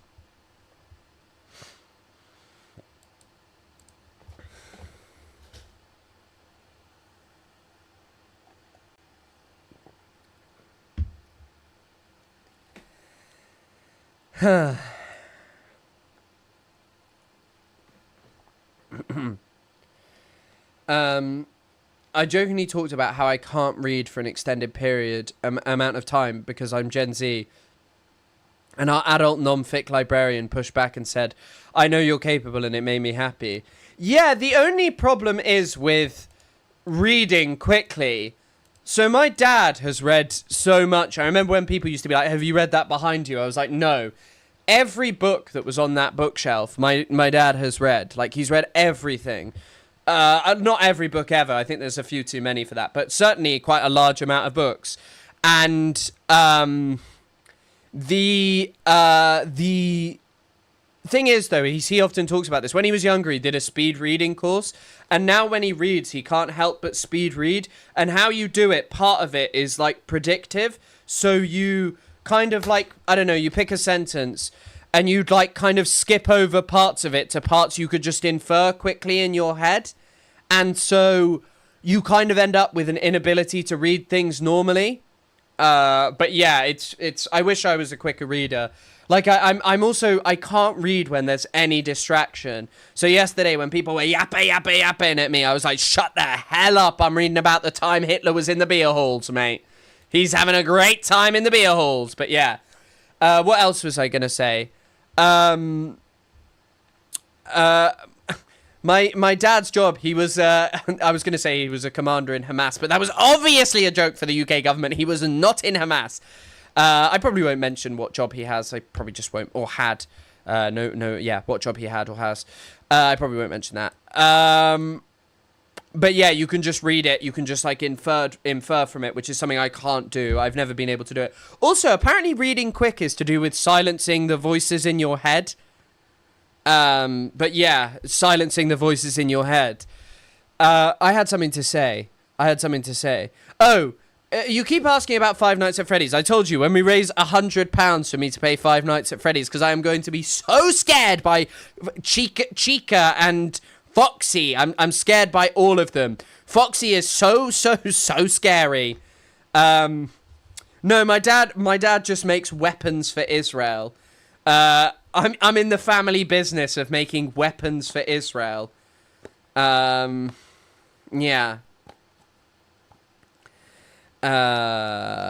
Professor at Hogwarts University. Yeah, he was in the Defense Against the Dark Arts, mate. He was teaching people how to do the Crucio curse. That damn spiders. Yeah, in £20 intervals. That's every night you get at Freddy's. So when it's when I hit the £20, that's one night at Freddy's. But I cannot sustain myself against the behavior of Foxy. Like, you honestly want me to confront Foxy with all of these issues that I'm facing in my life? I'm facing Foxy, I'm facing Chica, I'm facing Freddy Fazbear, animatronics, William Tafton from FNAF. What are they called? So you have, oh my god, there's so fucking many of them.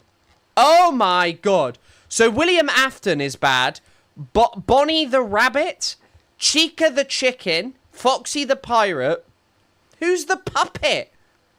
Spring Bonnie, Tangle. Who the hell is that? Mangle, Circus Baby. These all sound like the kind of people who I do not want to be encountering. So, yeah. A paycheck has been sent to me. Guys, this is my day job, writing FNAF, like, Rule 34. I'm not actually writing that, and that was a joke. Of course I wouldn't write that. Got the whole Avengers team on you. Bro, I'd rather confront the Avengers than the animatronics from the Five Nights at Freddy's. What even is the law that, like, William Afton got a bit too fruity with the animatronics and just made some troubling things?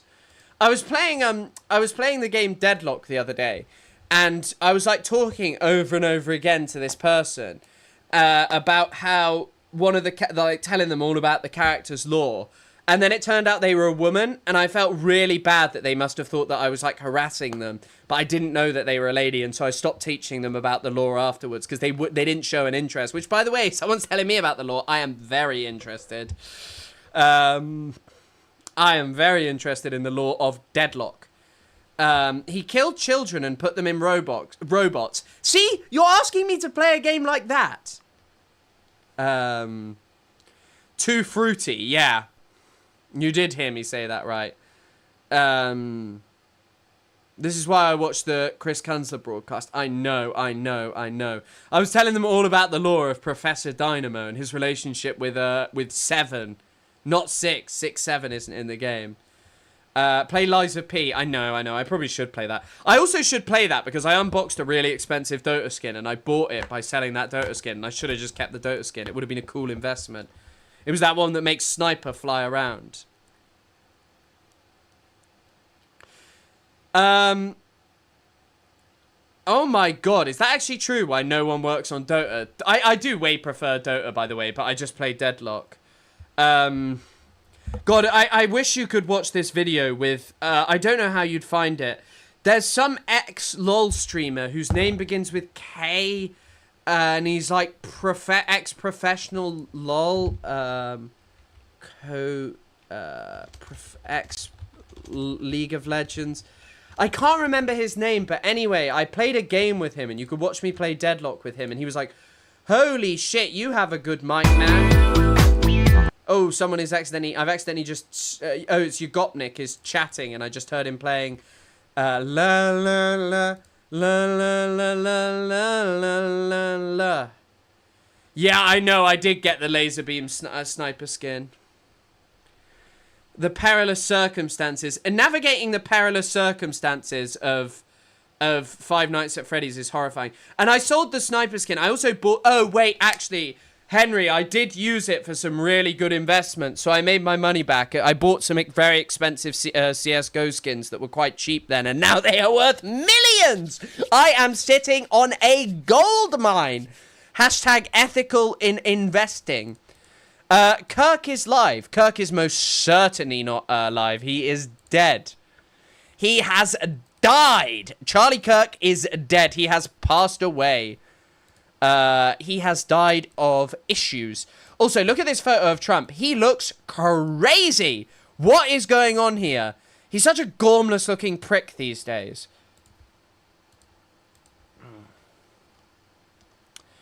Henry is in the dude from Five Nights at Freddy's. Yep. Kirky Minogue. Wow. Comrade Stapler, that is a clever one. That is a clever one. Charlie Kirk and Chris Kunstler, same initials. Coincidence? No. My parents met Charlie Kirk when he was a baby, or however old he was. I do not know.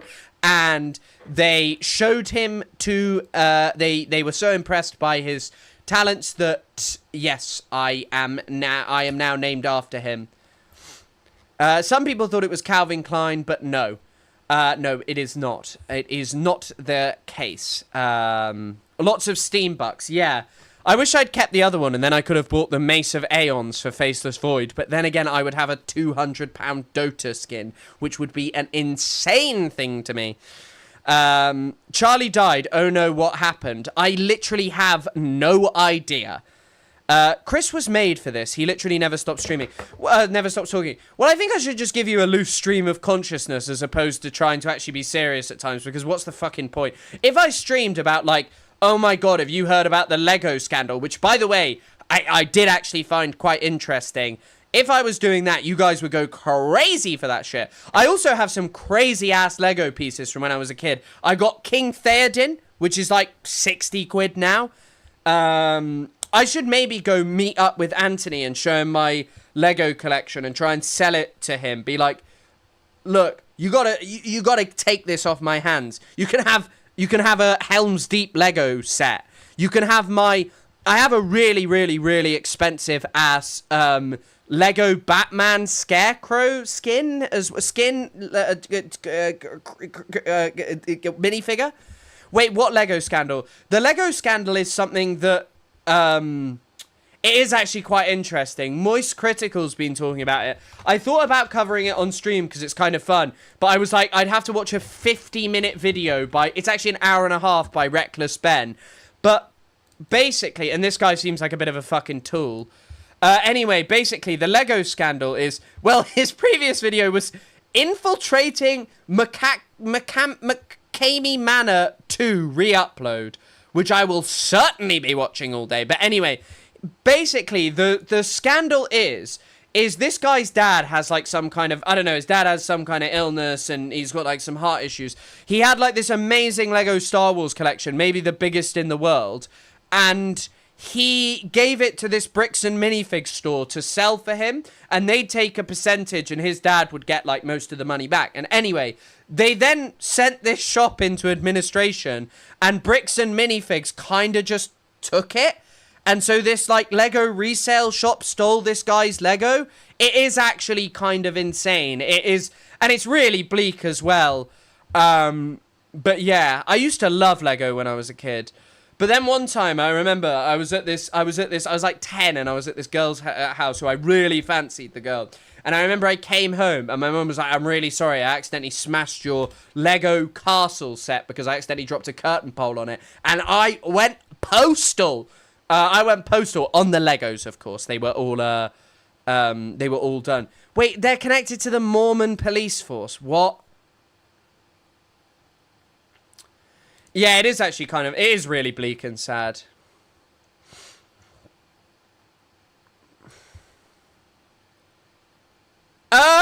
What is this one? I caught Hollywood's most evil director. Who's the director? Kevin Spacey from Seven. Is like a haunted house where they torture you. Jesus Christ. Unsurprising that such strange things are going on in America, where you are getting tortured. But you have an identical speaking rhythm and cadence. Perhaps that's just because I've been watching too much Brace Belden, and I just want to want to copy someone who I love so much. He is bloody brilliant. Although his new episode was unhinged. I don't know if any of you are big watchers of it. I watched the one where he was talking about, like, he was talking about the thing of the semen stuff, which is just crazy.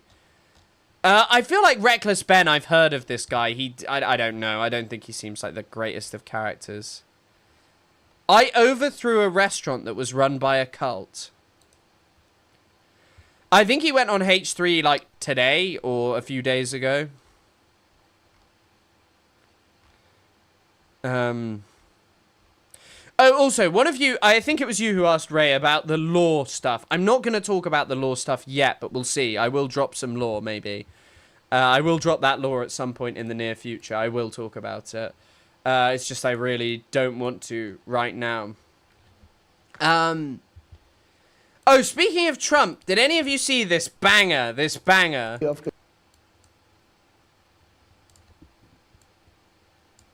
Take the B off because most people don't know that, dumb ends with a B, but most people don't know. And all I do is I switch the E with a U, and you have a Democrat. And I came up with that by watching Hakeem Jeffries, because he's a dumb person. And I said, he's really dumb. I said, wait a minute, he's a Democrat. So I think it works. I don't know that it's going to be as good as Pocahontas or fake news or so many of the others that we've come up with. But, I'm going to just call them Democrats because I don't understand how they can be so stupid. I find this crazy that this guy is this guy is getting interviewed by his daughter through Fox News, and also that he says that that most people don't know Democrats is spelt dumb. Sorry, excuse me, is spelt with a B. I might do the Tabernacle stuff actually after this. It's a long ass video, so I have to start soon. But I'm gonna talk about a couple of things. Oh my god! Actually, wait. I feel like this is just not gonna be this is not gonna be talked about enough. Have any of you heard this? And I have seen the Seaman Brigade True and On episodes. They are crazy. I'm missing Liz though. I'm missing Liz. What the stuff? He was also being crazy. He was being crazy over there. Caleb Hammer. Isn't Caleb Hammer just like, I know Madison did like a long deep dive on him. Isn't he just like a sack of shit kind of guy? I never walk about after dark. Yeah, I mean, these people are stupid. Emails which showed Andrew Mountbatten Windsor sharing confidential government information were given to Buckingham Palace 6 years ago. I'm sorry. They all knew. They all knew this kind of stuff. They all knew this. Buckingham Palace got the emails of Prince Andrew, like sending Jeffrey Epstein private information as a politician, and then as a politician, private information, and they didn't do anything about it. The BBC has learnt. According to court documents, they were among an archive of 3,000 other emails taken from the account of Jonathan Rowland, a businessman who travelled the world with Andrew when he was an official trade envoy. Ben King reports. No, Prince Andrew's been stripped of his titles, but to me, he'll forever be the people's prince. Democrats like 6 years ago when mocking Republicans, it's not new or original. No, you coined it, my man. Fluffy Dog, you coined it. Andrew Mountbatten Windsor was arrested in February, and the police issued a fresh call for people to come forward with information last week. He was suspected of misconduct in a public office. Yeah, Caleb is shit. He threatened to sue D'Angelo. I mean, he just seems like a piece of shit. I'm gonna be honest. I'm gonna be honest. He just doesn't seem like a pleasant guy.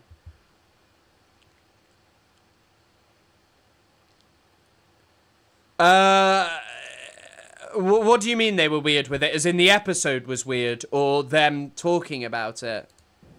It has emerged that Buckingham Palace might have relevant information.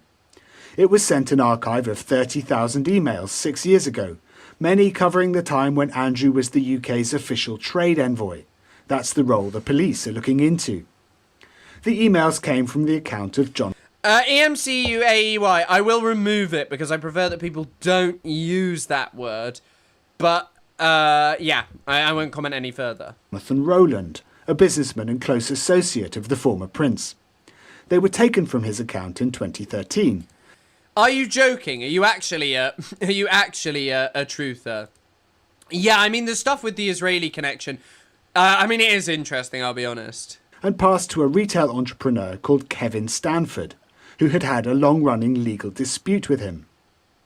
Court documents show that he passed the emails to the Lord Chamberlain, the top official at the palace, in 2020. Earlier this year, emails emerged in a newspaper suggesting that Andrew had shared a confidential Treasury briefing about Iceland with Rowland. They said he should consider it before you make your move. Rowland told us this email was taken from his account and was subject to legal proceedings, indicating that it was part of the archive given to the palace.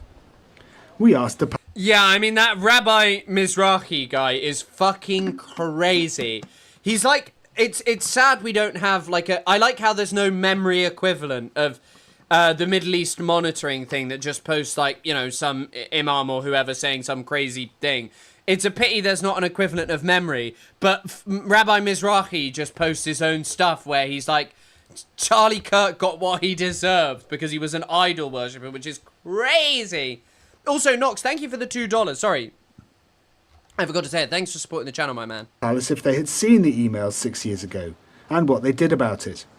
They said they couldn't comment on an ongoing police inquiry. Ben King, BBC News. Outrageous. Also, apparently this scandal is really funny, but I haven't quite looked into it enough. It's like to do with the Scottish Parliament and Nicola Sturgeon's ex-husband just doing some really funny stuff with money.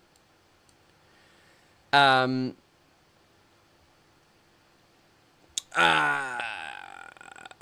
mentioned something about a military strike on an Israeli base. Chatters are asking about it because they can't find anything online. Do you have any links or more info?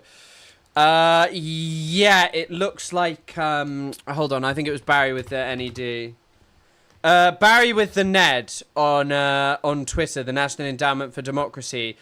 He posted a video saying, looks like a fixed-wing drone struck the Beit Hillel base. So maybe, Beit Hillel base. Maybe there'll be something about it. Yep, Lebanon, no, it's only being mentioned on Twitter, so maybe it's not true, but I don't know.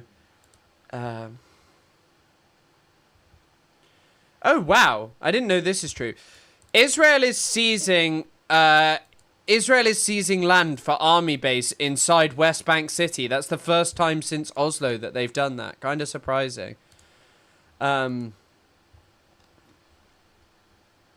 He stole money and bought Nintendogs with it, actually. That's it, isn't it? It's like him spending money and just buying outrageous shit with it. He bought, like, an Xbox. He is going a bit beast mode, though, yeah. This is a Rowan loyalist. A Rowan loyalist. Yeah, I mean, I love Pink Pony Club. I'ma keep on dancing at the Pink Pony Club. I love that song. Actually, you know what? I also wanted to show a quick clip about Delaney Hall.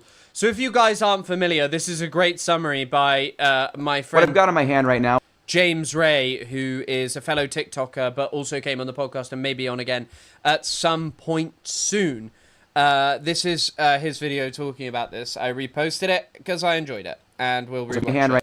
Right now is a 40mm Riot CS smoke projectile manufactured in Jamestown, Pennsylvania, courtesy of Combined Tactical Systems. This is a tear gas canister. Now, you might be wondering why I have this, and that's because last night New Jersey State Police fired this and other projectiles at myself and other protesters outside of Delaney Hall, an ICE detention facility. Now, before I talk about what happened last night, I think it's really critical that you have a little bit of background. Prisoners inside of Delaney Hall recently have initiated hunger strikes and labor strikes over deplorable conditions within their facility. And when I say deplorable, I mean utterly unacceptable. They're reporting maggots in their food, scalding hot showers that are so hot they're leaving burns and blisters, their inability to get proper medical care, and their inability to have visitation from their family members, and even the use of chemical agents within the confines of the prison. Now, as the prisoners within...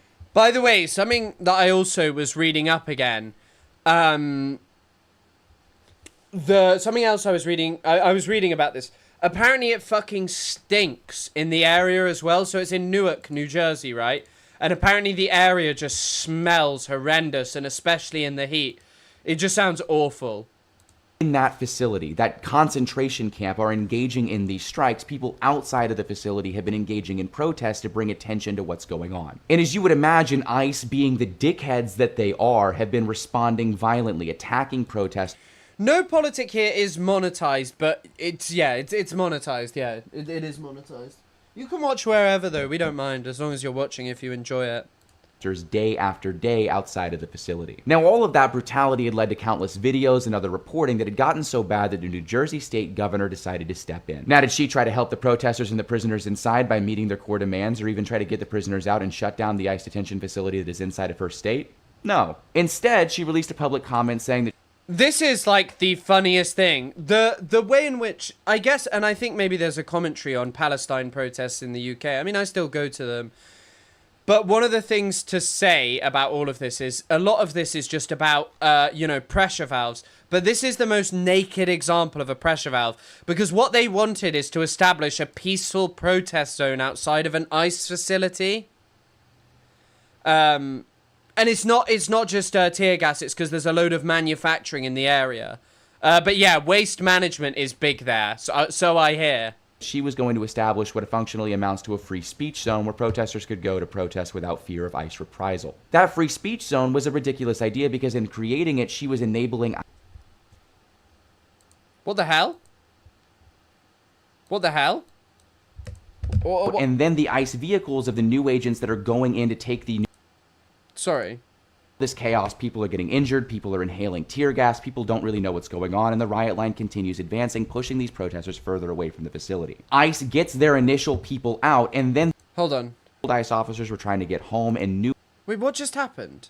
Gave people about 15 minutes to get as much supplies out of the tents as possible, and then read the riot act saying that anyone who did not disperse from that area would be subject to possible arrest. Shortly after, the state police made good on their promise, tearing down a large amount of facilities as protesters were trying to get food, water, and other supplies to a secondary area to maybe salvage some of it. After that, the escalation got significantly worse, with police donning riot gear and beginning in line formation to move on the protesters. Now, it's critical to note that all of this started around the exact same time as an ICE shift change. All of the old ICE officers were trying to get home and new ones were trying to get in. So this was very clearly to all of us on the ground an instance of the New Jersey State Police coordinating with ICE to advance ICE's goals. Imagine also just rocking up at these protests to counter-protest in favor of just torturing people and just inflicting misery on immigrants' lives. Police were trying to get the protesters to move out of the way of the ICE facility so ICE could continue their operations unimpeded, so their people could move where they wanted to go. But then, as you might imagine, the riot line begins pushing in on the protesters. You start seeing them walk step by step as they also... Is my internet working? Can you guys hear and see me? Police were pushing people out, tear gassing like crazy, had the horses out. Yeah, fucking crazy. All of this is crazy. Deploy tear gas and flashbangs on the crowd. What's particularly insidious about this too, by the way, is that they were launching a lot of the tear gas canisters behind the crowd and then flashbanging them at their feet in front, pushing the crowd into the tear gas smoke. And also, by the way, I don't even think any of that is alarmism. I think totally the things that are being normalized against immigrants. What do you think, like, mass remigration is that's just, like, happily and gleefully shouted for on British streets? It will basically entail throwing people out of their homes, which people are going to resist, by the way, and it will end up with killings, and people won't be able to go anywhere else. It'll just be disgusting. It is disgusting. By the way, Hitler always spoke of transfer. Like, always. His politics always began with transfer and then ended up towards extermination when they realized that the logistics of that was harder than just ferrying people to places where you could kill them. And also it's to do with calculations of calories that could be given to people to force them to work. They're also just turning people here into slave labor. But that's the same as US prisons, you know. Protesters who weren't moving fast enough were brutalized very rapidly by this police line. And in fact, not just protesters. One journalist told me that he had been pushed up against a pole where police had held a barrier against him and pinned him there, even... I don't know about that. I do think people are going to talk about actually doing remigration. It's being promised by people. I think that at some point... Because, by the way, none of these right-wing parties are going to sate the lust of these people unless they start... Like, Trump hasn't sated the lust of the extreme right, has he? No matter how extreme he's gotten. He was clearly identifying himself as press. Now, as all of this was happening, New Jersey State Police then brought in horses. They had officers on horseback wading through the tear gas smoke, harassing protesters as the riot lines were advancing. And as all of this was happening, ICE officers outside of their facility were taking paintball guns and shooting pepper balls and other things at protesters, taking pot shots at them to help New Jersey State Police. So as you might imagine, in all of this chaos, people are getting injured, people are inhaling tear gas, people don't really know what's going on, and the riot line continues advancing, pushing these protesters further away from the facility. ICE gets their initial people out, and then the ICE vehicles of the new agents that are going in to take the new shift drive through the fucking protest crowd. A full line of SUVs drove through the protesters, and then New Jersey State Police opened up.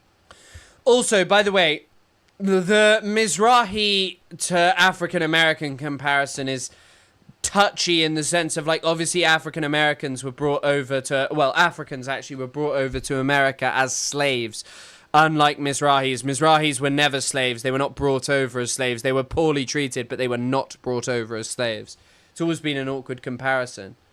Up their riot line to let them in. Again, clearly coordinating with ICE on the ground. The riot line then stopped for about 15 minutes because they had functionally achieved their goal before an officer blew a whistle, which led to a slew of flashbangs being rolled out in front of the crowd with more tear gas canisters deployed as the state police pulled back. Now, all of that utterly fucking ridiculous. The state police and by extension the governor were clearly coordinating with ICE on the ground to ensure ICE could continue their operations amid a hunger and labor strike inside of their fucking facility. They launched this bullshit.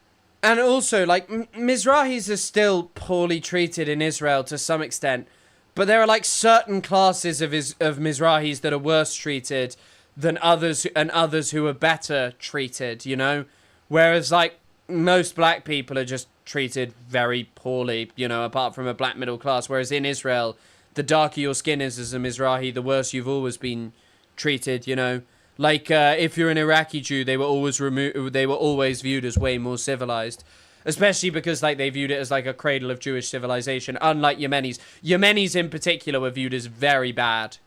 At us because the New Jersey state government cares more about ensuring that a concentration camp can continue operating as well as it can than bringing an end to the concentration camp itself. And then shockingly, the fucking New Jersey Attorney General released a statement saying the police had to respond because protesters were launching fireworks and gas canisters at the police. The gas canisters they were launching were 40mm riot CS smoke projectiles being kicked out of the crowd that these had been launched into. So not only was the New Jersey state government coordinating with ICE to maintain their operational solvency, they were then giving cover to the police officers that brutalized the protesters themselves. It is horrific and absurd. I also read about this. Part of how so there was a law in New Jersey that prevented people from establishing any kind of private military prison in New Jersey, and it was repealed under the Biden administration. It was repealed, basically, and the Biden administration supported it being repealed. And yet another example of how ICE and all of their abusive actions realistically have bipartisan support. But yeah, I wanted to bring this up because what is going on in Delaney Hall and ICE concentration camps across the country is incredibly fucking important right now, and we need all eyes on these facilities to help these prisoners meet their demands. These people, these human fucking beings, I cannot stress this enough, do not deserve to be mistreated and tortured from within the confines of a concentration camp. And it is incumbent on all of us to do every single thing we fucking can to ensure that they do not have to face that kind of fucking treatment, that they can live free outside of the walls of facilities like Delaney Hall. But yeah, it's also fucking crazy that people just get released from these things and are just kind of free. Like, the people are subjected to this for no real reason, and they just get released back into America with not so much as an apology. They're just, like, tortured for a few months, and then it's just like, yeah, you're actually fine, go free, and that's it. And, like, most human beings don't give a shit. Most politicians all over the world in European society don't give a shit. Like, we call the US government a country that we have a special relationship with in the UK. Fuck that. That's why I hate Democrats almost as much as Republicans. Yeah, I mean, it's just outrageous. I also never knew Gideon Saar was a Bukhara Jew. I didn't know that. I didn't know that at all. Mizrahis, if they're not too dark skinned, they can kind of integrate, which isn't an option for African Americans.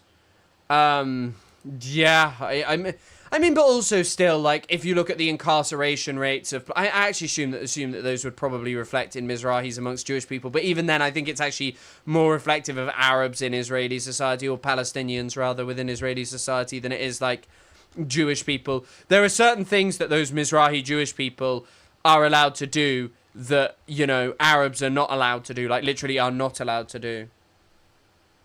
So I've just seen someone's made an image of Graham Plattner if he had plaits, but it's made by AI and it's kind of crazy. It looks absolutely insane. And his Turtenkopf looks incredibly weird. Yeah, an interesting one, which I probably won't show on stream. It looks like it's made by AI.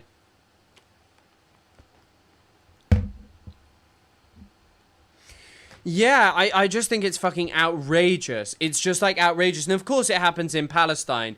People just released and like the focus on one person who engages in militancy or a small handful of people who engage in militancy. Lemon Mint Cat, thank you for the $2. No detention centers in Michigan. Please check out. Is that true? My mouth is itchy. My mouth is really itchy. Yeah, I have seen that Kyle Kalinske tweet. It's an unusual tweet, to say the least. What do you mean, check out Michigan detention centers?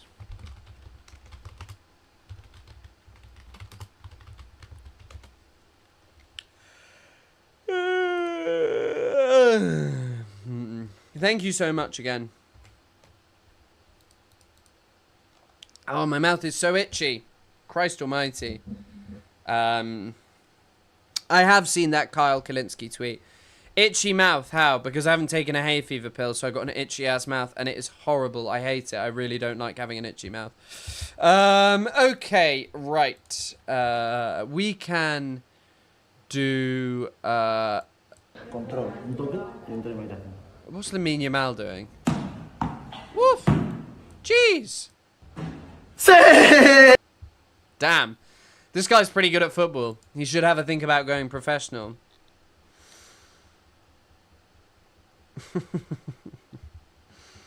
Kyle Kalinske tweeted, because there's a new Graham Plattner scandal, basically. Probably the mildest out of all of them, which is just Graham Plattner's apparently been cheating on his wife. He's been, like, appearing on weird sites with, like, shirtless photos of him. Let me see if I can find it. They're also all retweeting this tweet of Erica Kirk. That man, that young man, I forgive him.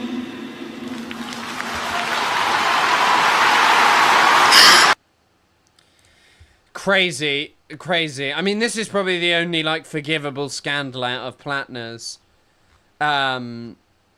But yeah, here's what Kyle Kalinske said.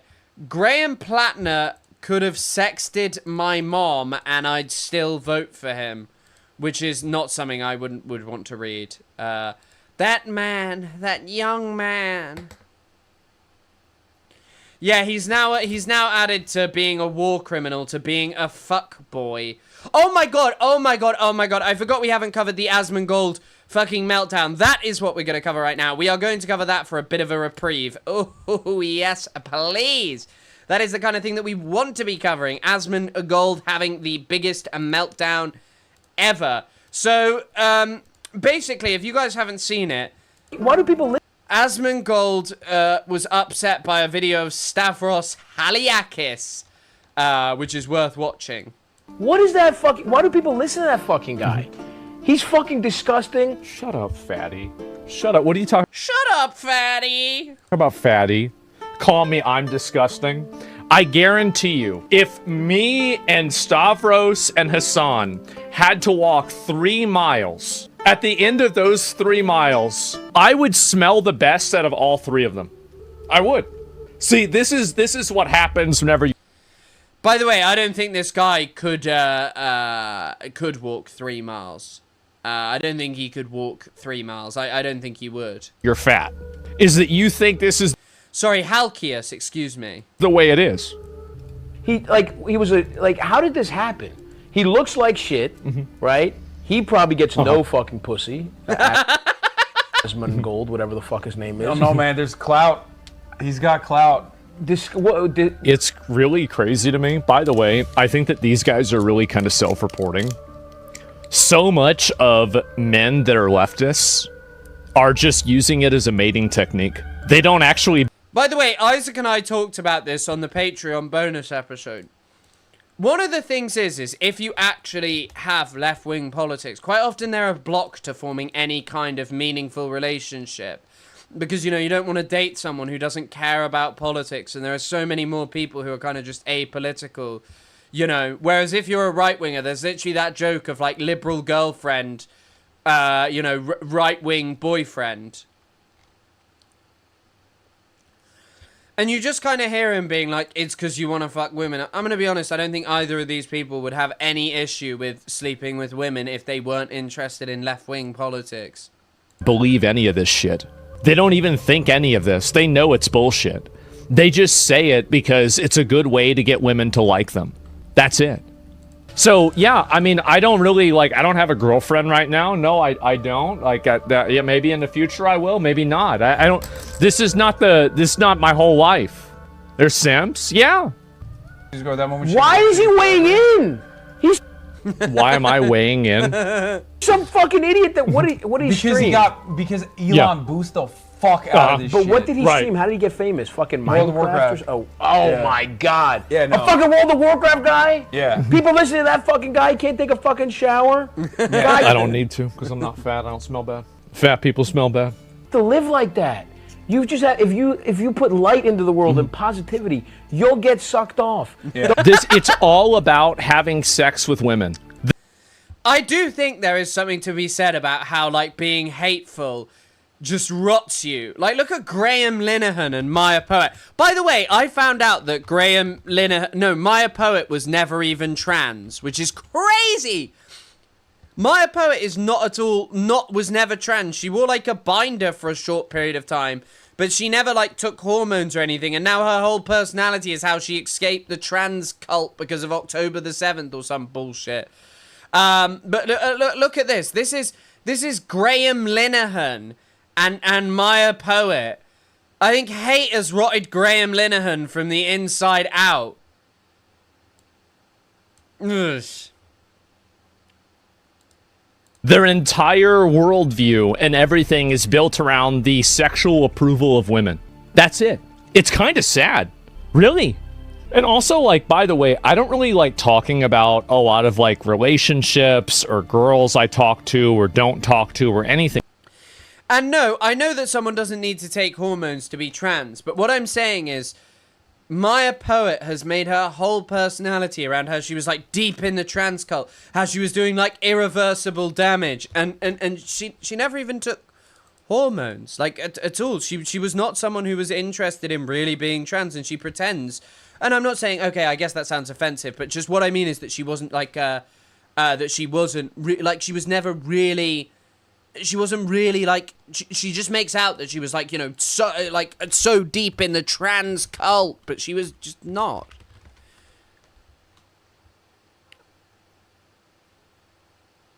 Just crazy shit. Gen spec detrans. She calls herself a detransitioner, sorry, is much more the, I guess, kind of the thing I'm trying to get at, but my mistake.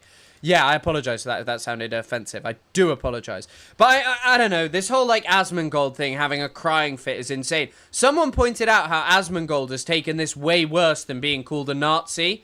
Like, Asmongold being called a Nazi has caused way less outrage from him for being like, you don't fuck anyone. And by the way, isn't right-wing politics about, like, I'm trying to get a wife? I'm like this man who's interested in getting a wife. I don't like getting involved in this. It's weird. I don't need to prove anything. I don't need to indicate that women like me. It's just silly. We then got, like, a very mopey bit of Asmongold's stream of him talking about how he has no girlfriend. I mean... And this is actually a Chinese guy talking about it. I'm going to bed at, like, fucking 1 a.m., 2 a.m. I mean, this is getting bad, guys. Like, on my day off, I washed my car and I did lawn work. I fed the birds. And I'm stressing out, boys. I don't know why, but the thought of Asmongold feeding birds is kind of like, I just feel like, I don't know. You know, there's some humanity in there. He loves those damn birds, but Tony Soprano liked the ducks, and he wasn't exactly a nice chap.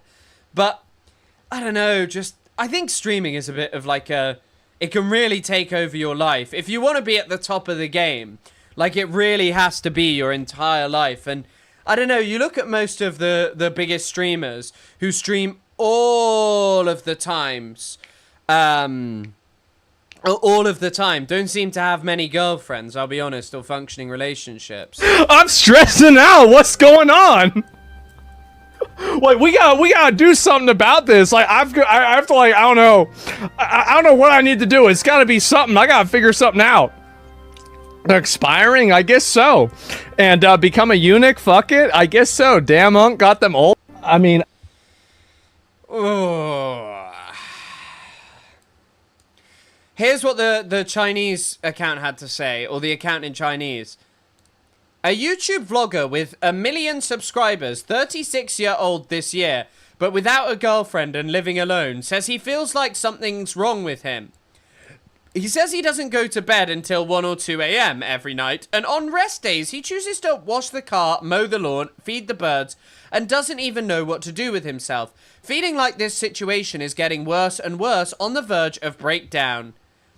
Isn't this one who plays Warcraft? Yeah, it's this dude at Asmongold. Ah.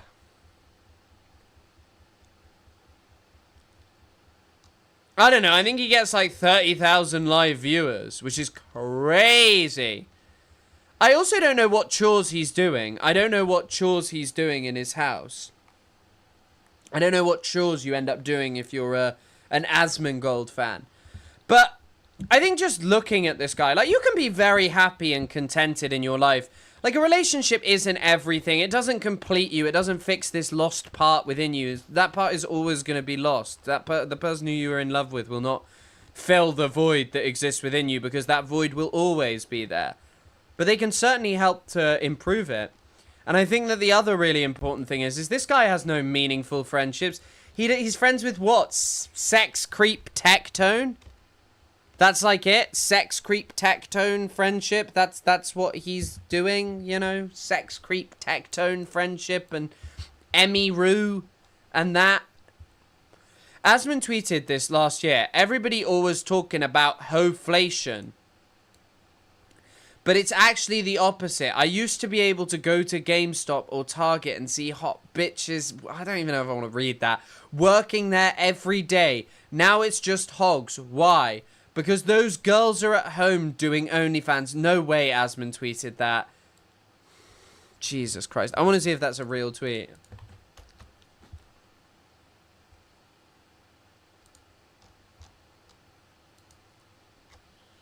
I can't find that.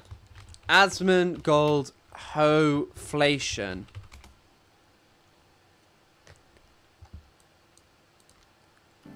I mean, I'm going to bed at like... And he hasn't... Oh my gosh, there's even an addendum to this. He hasn't been fat for a long time, and he's still thinking like this, and being able... His mind is colonized. It's golden corralonized, right? By the way, I find something really interesting about Asmongold, which is... Obviously, Asmongold is a very stupid individual who doesn't really understand anything about the world. But he's like now tweeting in response to this. Schopenhauer spoke about this, about men being hot because they need to attract mates. Also, by the way, the other thing about this is that this is also about the fact that you're just trying to attract a mate and you don't need to necessarily be attractive. Like, as I mentioned on the bonus Patreon podcast episode, we were talking about how, like, you know, Pablo Picasso. Go look up what Jean-Paul Sartre looks like. Jean-Paul Sartre was fucking... He fucked about every single famous, you know, female thinker of that time. Like, he was certainly fucking... And, you know, that's not an endorsement of him, but he was a repugnant-looking individual. Like, Sartre was really specifically repugnant, and Picasso was very short. Men are naturally more attractive than women on average. That's why women need makeup. This isn't me being gay, it's science. Look at a peacock or a cardinal, male versus female. Female get mogged. Greek statues dedicated to peak aesthetic form, overwhelmingly men. Yeah, it's also because the Greeks were a bit fucking gay. It's a bit fucking gay. Alexander Nietzschean Vitalist responded, true. Owen Jones, sounds pretty gay. Evan loves Worf, brackets having gay sex. This isn't me being gay, it's science. EFC Evie. Your existence doesn't really help your case. Oh yeah, have you seen this image of the Habsburg corpse that Asmongold really looks like? Asmongold actually really does look like this image of the Habsburg corpse. I don't know. I don't know what that's all about. I don't know why. Like, you're thinking about being able to walk 3 miles. Of course people can walk 3 miles. I don't know what to say. I was very... Do you think Asmongold can do 100 press-ups? Because I just kind of imagine him like his bones all snapping through lack of use. But I don't know. I mean, this guy has like a wall of blood. He has a house that dead animals fall through. That's, by the way, why Asmongold isn't fucking. Because he's a repugnant individual with horrible beliefs. But also because his repugnant beliefs reflect out in the world towards him. Like, there's definitely a dialectic going on here. Asmongold and Stavros. I was so like, mad. Here's the thing: Stavros is basically the bizarro Asmongold in many respects, where he's like Wario. Like neither of them care too much about their physical appearance. It's obvious, right? Then why would you think I got mad? Like it's obvious. Stavros is like a getting healthier. There was a dude on a call-in show that slept with 1,000 guys and 1 woman and swore he wasn't gay or bi. So what? Did he swear he was straight? Go and whatnot, but like, hey! I got my blood pressure down 70 points. That's crazy, and I did exercise more. I don't want to say that I go for walks because then it's going to be like, no, I could walk a mile. Like, and then I'm playing into his narrative, right? But I do go for walks. So like, and they're extended walks, and so that did help. You're 36, mate. I'm not sure having like a low blood pressure is something to boast that much about. I was checking my blood pressure because I was worried I was zinning all the time and that kind of stuff, that my blood pressure was going to be pumping, but apparently it's fine. And when you're fat, you are very sensitive about... But you're not fat anymore, so why are you still sensitive? That's what I was talking about, trans fat. It's a mindset. Smelling bad, so you're like extra attentive. Wait a minute. He's agreeing with what I've been saying. Listen to this. Yeah, but at the age of 36, it's not that impressive to lower your blood pressure, no? And when you're fat, you are very sensitive about smelling bad, so you're like extra attentive. Bro, I used to put fucking powder under my titties, you know what I mean? Like, every accusation is a confession. If you're fat, you care about the way you smell a lot more than other... We know. We know, man. We... To be fair, I am like the sweatiest human being ever. It's actually incredible. I just sweat and I don't know why. I think I just am incredibly sweaty. Literally, trust me, as somebody that wasn't fat and I had to be around fat people, like, we all know that y'all smell bad. Literally, everybody know. Like, you're not telling this. It's not a secret, okay? We know this. Can a fucking quirked up white boy be a little vulnerable for a moment, you know? By the way, of course, there's nothing wrong with being corpulent or a rotund gentleman or a rotund lady at all. There's nothing wrong with it. Of course, there's not. It's just pathetic how, like, I don't know, this guy thinks he has some kind of fucking value in the world when he's just a depressing, like, horrifying case of what happens when you become obsessed with the internet, when you become obsessed with just streaming, and that's it. Like, this shouldn't be your life, man. You need friends. You need meaning in your life. You shouldn't be streaming all the time. You need some peace and, you know, some time that's free. That isn't just you trying to feed the birds. I don't know if is he talking about me, Stavros, or him. Like, I think he's talking about himself, right? Maybe, is he quirked up? I don't think Hassan is quirked up. He was talking about Kant and his contributions to the world, and it's just like, what are you even talking about here? Like, this is, oh my God.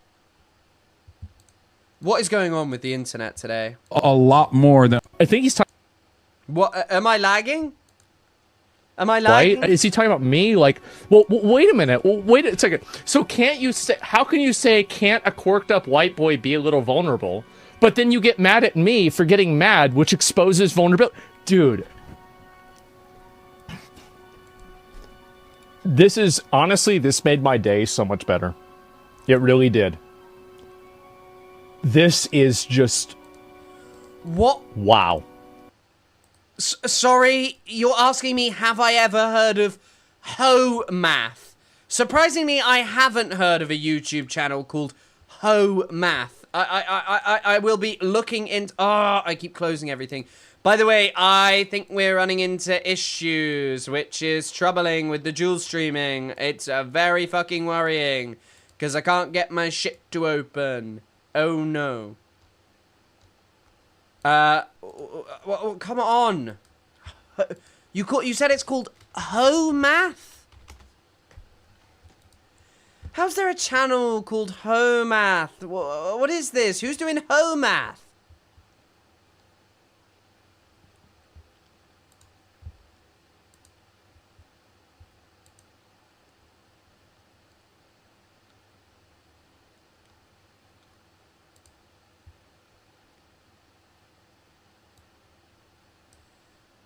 Who convinced us that getting huge and putting on muscle would attract women? Men did that. The idea is pretty simple. Work out, build muscle, and get girls. Basically, getting fit can transform you from this guy into this guy. I mean, being fit to some extent is obviously attractive to people. The point to be made here is that, like, talking about chest tapers and getting obscenely big is just outrageous. Like, that is entirely for men. No one gives a fuck about a chest taper apart from another man. No woman is like, oh my god, I love your chest taper, or whatever the fuck you call it. Like this thing here. So where does this idea come from? Other men convinced you of that. Of course, that's not really true. She's only saying that because feminists hate their fathers and they want men to fail, and then they end up alone and they can't figure out why. Modern women will try to tell you... What? What has he just said? Feminists hate their fathers. What on earth? That they don't like strength, and it's always a lie. This one's trying to tell you that working out to build muscle is gay because women don't like it and men do. And that's not what's happening here. What's actually going on here is the more that a man likes something, the more that he'll say it. This is a speech bubble up here. And what is this? What is this? What on earth am I looking at here? Oh my god, what? No, this is a bit. This is a bit. This is a bit. Oh, this is a bit, right? This is a bit. You're kidding me. The more that a woman... Personality sleeper for now. Like something, the more she hopes that you'll figure it out. This is a thought bubble down here for the more secret category. In other words, women do like strong men, but a lot of them lie about it. Especially feminists, because they hate you. And it looks like this. It's...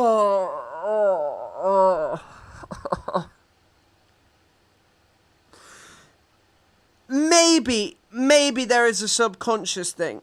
Maybe there is. That people are like, I don't really care that much. But then when they date you, they're like, oh, it's kind of nicer that you got big, strong arms. But there is definitely a limitation to that. Getting way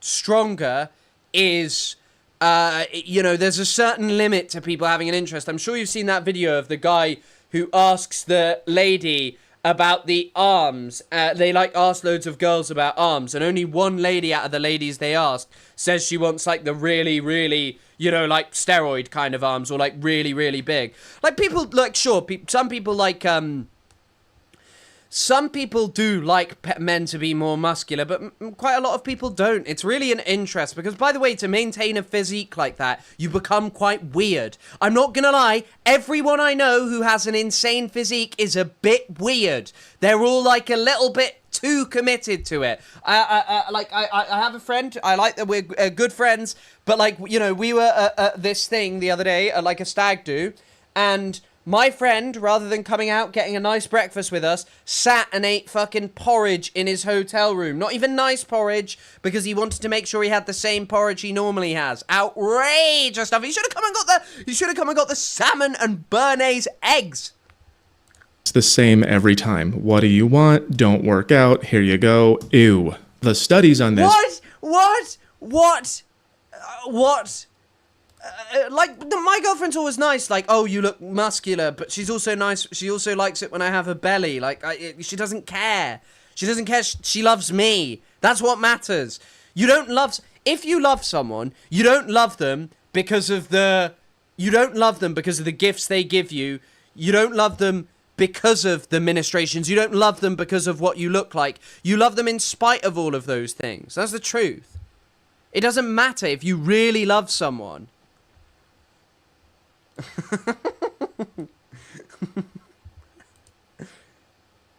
That is crazy. I don't know. It's just, I mean, I eat eggs every day. I will say.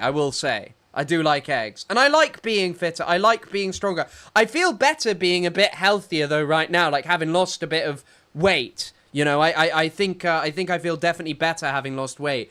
But this kind of stuff, cues of upper body strength account for most of the variance in bodily attractiveness. Are very conclusive. This one says estimates of physical strength determined over 70% of men's bodily attractiveness. And, contrary to popular theories, in other words, feminist noises, the studies on this are... Okay, wait, what is this study? Cues of upper body strength account for most of the variance in men's bodily attractiveness. Are very conclusive. This one says estimates of physical strength determined over 70% of men. This is just I somehow doubt this guy's read the study. This is one study as well to back this up. Men's bodily attractiveness. And, contrary to popular theories, in other words, feminist noises, the strongest men were always the most attractive. And the working theory is that women prefer this because it shows that you can fight. Remember, bad boy stuff is what they find attractive, even if they don't admit it. Here's another study. Bad boy stuff is what they like. Preference gets even stronger when the relationship is short-term, which means that's what they want for their children. What else are short-term relationships even for? Long-term relationships are for resources, for supportiveness of various kinds. Short-term are for DNA. So women desire supportiveness emotionally. That's the part. What on earth is this? Do people watch this? Seriously? Do people watch this? Well, I mean, 800,000 people watch this. Guys, instead of watching this, come watch Chris Kunzler, where we talk about why this chart has no relevance. Meet someone you love and quit being a baby. They say out loud, speech bubble, and they desire strength sexually, of various kinds, including physical. The only exception is if you're a ridiculous huge bodybuilder with a 6-pack or a 12-pack, but that's not because you became too strong, it's because you became a muscle princess, which is gay. It's all true. My biceps dropped from 16 to 15 inches and my girlfriend left me after I showed her this video. Brackets not related. Thank you for the $5, Comrade Staple. Thanks for supporting the channel. That is, actually, you know what? I shouldn't watch this. If my girlfriend watched the streams, it is done. I am done for. I have no more girlfriends. I have no more girlfriends after this. But I don't know, like, what, do you honestly think that my girlfriend is going to want to have sex with me more if I beat up some random guy? Like, if I just meet some random guy and beat him up? To be fair, if I'm intellectually dominating in debates, if I win my debate against Lonerbox, that is when I do some serious kissing. Noah did a video on this. Jesus. Most women are not. Oh, Trevor Tales. I'm going to the backrooms thing. Looking for this. They're looking for something more like this or even this. Clearly fit, but not overdoing it. Most women will probably actually tell you that they prefer this guy because this one looks like he spends all his time taking selfies at the gym, and this one looks like he gets things done. So even this guy might be. Ladies, which one's getting things done? That's what I'm going on. Which one's going on here? Which guy's getting stuff done? And you can beat me up in front of your girlfriend. Guys, I need to raise $5,000 so I can beat Fluffy Dog 24. So I can beat them and my girlfriend will kiss me. A little too close to Muscle Princess. But you don't have to worry about becoming one by accident. Once again, this is me at my second peak of physical fitness. I had one when I...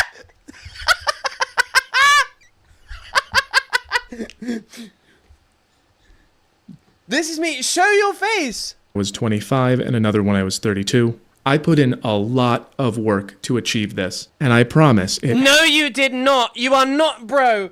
Bro, come on. Come on. I put in a lot of work. That's the kind of angle you do when you want to make your bicep look bigger. You press it against there, and it makes your bicep look way bigger. Where's the tricep at, my guy? You know, you should see. Like, I got too much of a belly. I'll lose the belly soon. I'm walking around to lose it. I swear I'll lose it one day. But oh my goodness, that's your peak. That's your peak. To achieve this, and I promise it helped a lot with women. I did not make it into the Muscle Princess category. I did not need to have a six-pack. Do you see how my six-pack is kinda sorta peeking through here in these shadows, but there's just a little too much dough? This body was very popular. By the way, I've been in way better shape than I am now in terms of, like, being more cut, and it made no difference to getting ladies at all. Not one bit. Not one singular bit. When I was slightly... I guess I just don't have much confidence. Like, who cares? Who fucking cares? None of this matters. It's all for you. If you like going to the gym, go to the gym. If someone cares about whether you go to the gym or not because you're not interested in going to the gym... Who cares? That person is not for you. You are not going to form a meaningful relationship with someone on the basis of the fact that you went to the gym. That will not work. That will not work. If a prerequisite of them dating you is, can you go to the gym? No, I'm not. I'm all of the photos from when I was younger, when I was like I'm the biggest I've ever been at the moment, but I'm not in top belly condition. Although I have lost quite a bit of weight. With women. So you don't have to be perfect, and you also don't have to worry about going overboard. It's just stronger is better. It's real simple. So unless you're dedicating your life to the gym, By the way, also Stavros, I feel like Stavros is a perfect example of this. Stavros is just a decent guy. Stavros is just a decent guy. Stavros is certainly not in the best of shapes. The shape, but yeah, I don't know. I don't know. Like, the gym could maybe help your relationship in the sense of you might feel better and you might feel more confident. But if that person only cares about you because you got biceps like that, that's it. That person doesn't love you.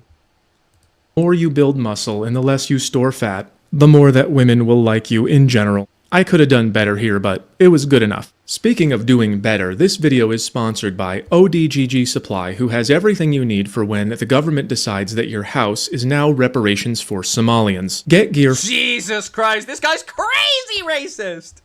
Fit is good enough for the good times, and these were the most fit times of my life, and they were some of the best times of my life. These other ones were good for different reasons, and those results match perfectly with the research. So don't let feminists tell— I like how it's one research study that means that everything is true. I'm enjoying this, by the way. You guys are getting a slop inundation today. Oh my god. You that women don't want strong men. But if that's true, what's this guy talking about? I post my physique, 47 responses, 47 DMs. Guess who they were? Men! Only men! Okay, when you say it that way, it sounds gay. But that's not what's happening. In the social sciences, they call this a failure of... By the way, 100% true. I remember when I used to post it, like, on my private Instagram story, I get a lot more responses from men. Occasionally, you know, there's someone, but they probably wanted to sleep with you anyway. It's not because of that photo. It's just that photo's clearly a bit sexualized, so they probably wanted to just, you know, like a little thing that they can be like, hey, you know, that's a way I might chat to you about this. But anyway, the other thing is like, you know, it was mostly men being like, oh my god, your biceps are looking great. Oh, Chris, the taper. Oh, you been cutting? cross-sex mind reading. You might know it better as being a f***ing retard, and both of them are doing it. Let's go back to Zones version 2. Again, men talk out loud about the women they like and the things they like about women, speech bubble, and as we like women less and less, we're less willing to talk about them even if we do hang out sometimes. Thought bubble, lower on the chart, is more secret. So a failure of cross-sex mind reading means that if you're a man, you think women are going to act like men and say sorry, the I like the little. things Sorry, they like I've just out seen loud. the little horny emoji at the bottom. My guy. Okay, now I like this chart. This horny devil emoji at the bottom. God damn it, I am interested. And if you're a woman, you think men are going to act like women and focus on their looks, mostly to mog other men instead of to attract the opposite sex. I mean, just listen to how just listen to how bad of a failure of cross-sex mind reading it is when this girl hears this guy say he's working out for girls and then tells him, no, you're doing it for guys. A while back, I made a video where I said that men think that women do everything for male attention because men do everything for male attention. By the way, gym is 100%, and the deeper and deeper you get into the gym, the more you realize it is just for men. It is just for men. I post my physique, 47 responses, 47 DMs. Guess who they were? Men! Only men!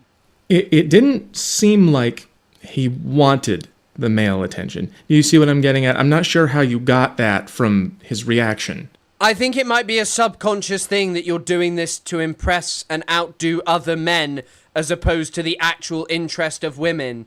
You know, that you begin to realize that this level of equipment is largely to outdo other women. It's other men. It's not because there's some overarching command or also some kind of increasing returns from you getting more muscular. The point would be, hey, I'm working out really hard that may have once upon a time have begun for attracting women, but now it has kind of expanded to, it seems men are much more interested. He says what he wants, and she doesn't believe him because she doesn't say what she wants. This is because women say things out loud that make them look good, presentable, and men say things out loud that they... By the way, this is a problem with any interaction with any human being that is not defined by gender roles. It's called like objet art, or the like this kind of thing that we never really say what we mean. That there's always this kind of implied thing, this implicit thing that we may not be speaking the truth because we're unable to see inside of another human's brain, but we also know that when we ourselves speak, we are not always telling the truth. The Sopranos is a great show about this, by the way, that is effectively just about the je ne sais quoi in other people, accelerated in the context of the mafia. actually want. And the things women actually want, the things that make them feel desire. To be fair, this is the zone that I'm trying to get in, the bad boy zone. This is how I'm moving recently. I'm moving fruity in the bad boy zone. You know how it gets. I'm keeping myself out of the mistake zone and the not people zone. The creep zone is also, that is certainly where this guy, if I found out, look, I'm no lady, but if I was a lady and I found out the man I was trying to have sex with ran a YouTube channel where he spoke about the bad boy zone, he'd be going straight to the creep zone. They keep quiet about that so they don't look bad. More secret, thought bubble. If women walked around saying things like, I want a 6'5" vampire mafia boss, like in my old video, Abby's Perfect Man, men would just not marry them. We would go, Jesus, I don't want to have to drink blood to hang on to a bratty mid. And if I did, I would still be 5'11". Fuck it, I hate when I'm trying to hang on to a bratty mid. And I don't think the mafia takes vampires. And then the species would die. You know, like it is right now. And so women lie about what their species would die. You know, like it is right now. Feminism up, families' happiness down. To be fair, he consulted the charts. He consulted the charts. That is the problem. You guys are all being snarky in the chat. You're actually snarkers for this guy. I don't think you realize. But as feminism go up, family happiness go down. Are these people like just genuinely some of the most low IQ people that they thought, like, I don't know, when like marital rape and like domestic abuse were way higher and legal in the case of marital and most of these abuses and were kind of just okay, that, I don't know, women were really happy? The thing is, taking care of yourself is usually seen as feminine, and manly men, like the specimen in this video, hate everything feminine subconsciously. That's also where their hatred of gay men comes from, because in their eyes, gay men are more feminine presenting. Yeah, I don't doubt that. And so women lie about what they want. That's how evolution works. And some of them don't even know they're doing it, and that's why they think you're doing it too. So that explains... I mean, I guess some of the stuff vis-a-vis this stuff to do with, like, you know, women not saying what they want. There are some women who are, and some men who are like, why do I date crazy people all the time? Why is everyone I date crazy? And they never take a moment to think and look at themselves and be like, hang on a second, maybe it's me who's the problem. Why she thinks men are working out for each other instead of for women. And imagine after all of the like pro-Palestine stuff I've done over the last few years, you guys just saw me reacting to this video and I was just like, you know what, this guy's actually really got a point and I really, really agree with him. Why she probably does like stronger men, but either she doesn't want to say it, or she just doesn't want to believe that about herself, even though she feels it all the time. Kind of like if you were scared of a bug and you screamed and then you tried to convince yourself it was actually a war cry. Let's see how her idea worked out.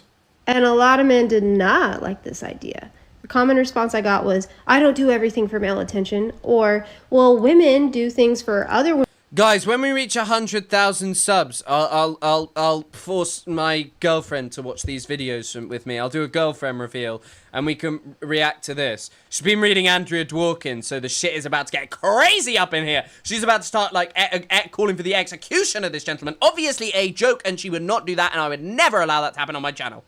Women's attention? Well, yeah, no shit. Lots of women do things for women's attention, not for male attention, which was my original point. Right, men compete directly out in the open, and women play nice and quietly mug each other. Now, this man may be trying to get women's attention with this build that he has created. However, he lives in a society where the only attention it's going to get is other men's. So this is where it all comes together. When she says that getting huge is only going to get attention from other men, what she means is immediate attention out in the open, like on Instagram. Once again, because that's what she wants. What is this guy doing to his fingers? Do you think he gives himself paper cups whilst he's making this slop? She wants the attention, and she thinks that you want what she wants, which is a failure of whatever. Yeah, I'm really to be honest, it's great to hear what's going on in the world of women. I didn't realize they were doing girl mogging up in this. It's stupid. Women post to social media because they want immediate attention right now where everyone can see it. I am the princess. I have the most likes. So she thinks that... What are you talking... This guy, you know, this guy might genuinely be one of the most low IQ human beings that I have ever encountered.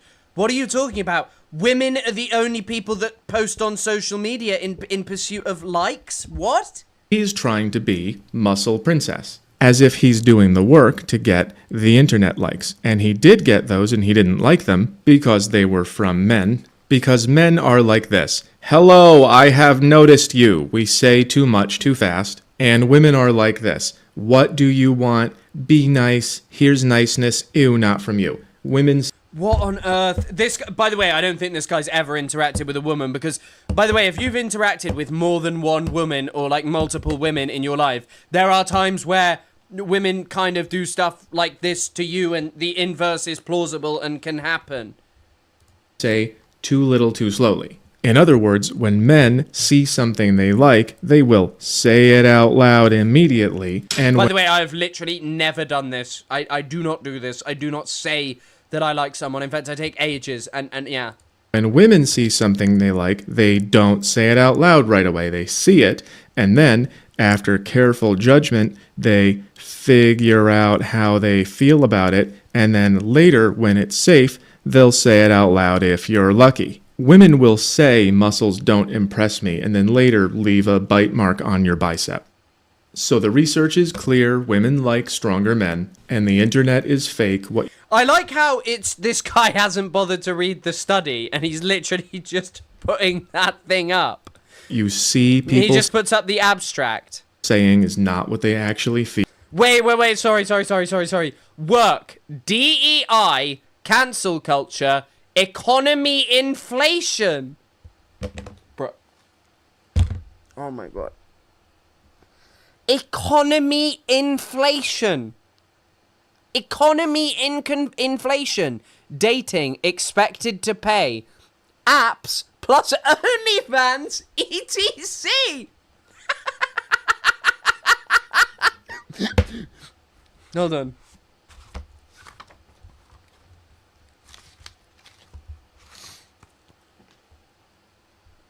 Oh wait, I realized the camera's flipped. I can't even do the silly joke I was going to do. I was just going to write like Israel bad, Palestine good. Yeah, women don't concern themselves with economy, inflation. She thinks all these guys want to marry her. And women think that men think like women, and men think that women think like men. It's a mess. So it is worth it to work out, and it's not worth it to listen to TikTok girls. Just remember this image when a woman tells you what she wants. She's not... The thought of some guy trying to fuck someone, and he's just like, hold up a second, I gotta think of an image. And it's just this drawn cartoon. Not telling you the most important part because she thinks that you should just know. And then remember this one. Women don't say the stuff they like out loud because it makes them look bad. And when your DMs fill up with men... Only men! That doesn't mean they're the ones who like it. It means you have to go outside and make women feel safe telling you what they really think. Only one girl ever DM'd me and said, yes, I am inquiring about the muscle pictures, and it was this one. And there was a very big power difference in that relationship, if you know what I mean. I'm gonna say it, this guy belongs in fucking prison. This guy belongs in a rehabilitation center. This guy belongs somewhere.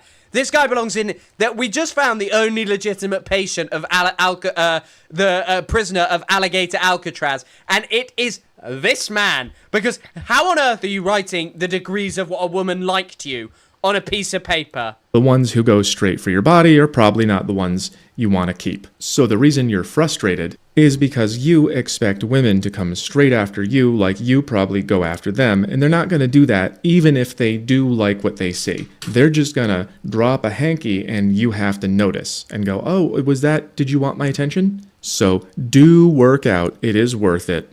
Do not listen to feminists. Why do you give that guy big ass tits? Look at this. So do... Look at those. What are those? He is a voluptuous. I am wanting to get involved in that. I am attracted to that man. If that is you, I would like your number. You will be receiving a DM from me tonight because that guy is chebbed up to the maximum. Yeah, if you follow this account, you're going straight to Alligator Alcatraz. Do work out, it is worth it. Do not listen to feminists, it is never worth it. And remember, when women show their bodies, they get men in the DMs. And when men show their bodies, they get men in the DMs. Because that is what men do. We go in the DMs. If you want women in your DMs, you don't show your body. You show yourself with other women. This will make them chase you. This will make them like you. If she chases you and gets you... What? What on earth are you talking about? What on earth are you talking about? ...and she never really liked you, she's just gonna go, ugh, why did I do this? I thought I liked this guy and I don't. I just want to take him away. Well, what does this mean? What does this mean? Because, what does this mean? What does this all mean? What does this all mean? Of course you can give someone something that they don't really want, because people often don't know what they really want, and that's not something special to women. That is really common amongst men. Why do you think so many relationships fail? Because when you start a relationship, you often believe, I want X. But and this person will give me X, but they can't give you, they give you X and it's not enough, or they can't give you X because you don't know what you desire deep inside of you. This is for the lowest IQ. The people who are watching this do genuinely deserve Barbara Pitt.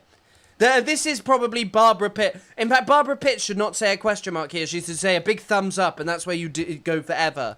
...away from other women. So, men like women in one way, and women like men in two ways, and they'll only tell you about the one that doesn't work.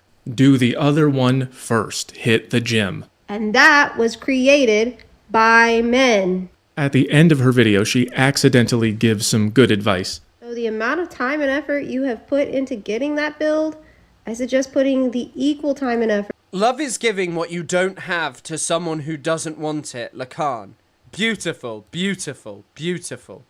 That's why I like Lacan.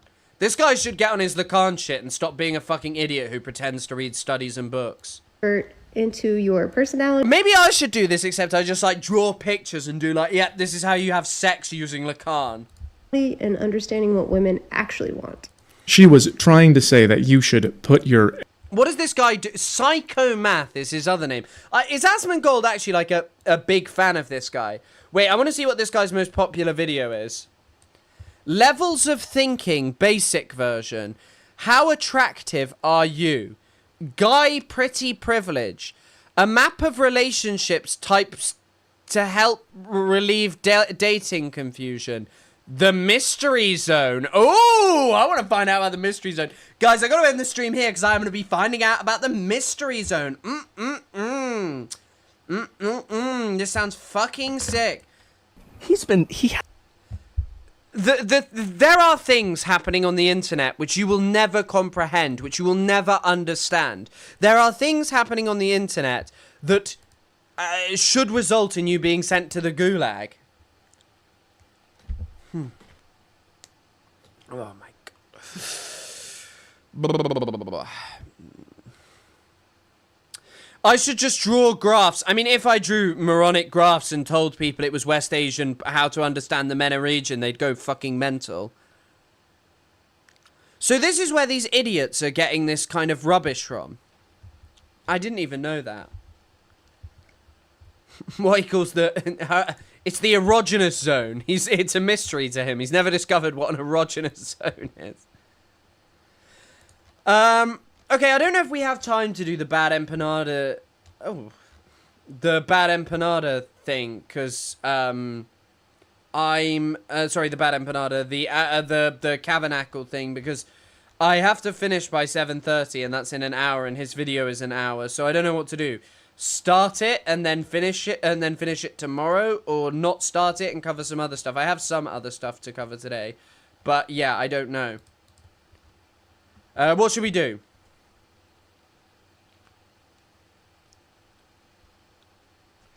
Explain women with game theory, Professor Zhang style. I think I am starting to realize how, like, stupid it is. Or how stupid people are and how much of just drawing shit makes them understand. Yeah, I could describe Palestine as soy jack. As Israel as soy jack and Palestine as Chad. Lebanon. Yeah, I probably should do Lebanon. It's more important. Yeah, fuck it. Let's do Lebanon stuff. I'll watch that video tomorrow. I'll watch Tabernacle's video tomorrow. I wish I could watch it today, but I didn't really have time because it's like an hour long, and there's no way I'm gonna get through no way I can get through that in an hour. What did you just say? I used to be a guy that had a hard time with women, and the best advice I ever got was just start becoming friends with women. I had no women friends in my life, so I started meeting people and becoming friends with women. Not to date or have sex, but because we had common interests and humour. My life became so much better than that, and the girlfriends followed afterwards. Society doesn't teach men that, so we have to figure it out ourselves. 100%. Just be a decent human being and meet people, you know. Was to platform and showcase small manosphere and EU ultranational creators and direct his audience into their pipelines. I mean, like, yeah, I don't think that's wrong. It's not B, it's Cavanacle. I know it's Cavanacle, it's just my mistake. It's just a little slip there. Watch another Homath video. I mean, what would you prefer? Homath or talk about Lebanon? I feel like I should probably, watch talk about Lebanon. I feel like Lebanon's probably more important than watching some fucking ridiculous just nonsense from that guy again. I feel like Lebanon's slightly more important, you know. I think that's fair enough to say. I think women are swag, and when they are nice to me, it's good. I actually agree with that. Okay, we'll do some Lebanon. So anyway, there are some crazy ass videos and photographs coming out of Lebanon right now. So in case you didn't know, Israel has conquered Beaufort Castle, which there are so many fucking Beaufort castles in the world, and Israel has conquered it. Qala'at al-Shafiq, al-Shaqif, sits on a high strategic point. So basically it's this castle that overlooks the Litani River. Israel posted all of these epic videos retaking it, and they raised, that's the Golani flag, and that's the Israeli flag. I guess it is kind of the Lebanese government's flag. It looks absolutely insane. There's Israel dropping some white phosphorus. It's a Crusader era fort. I think it's from like 800 AD. Yeah, it's ooh.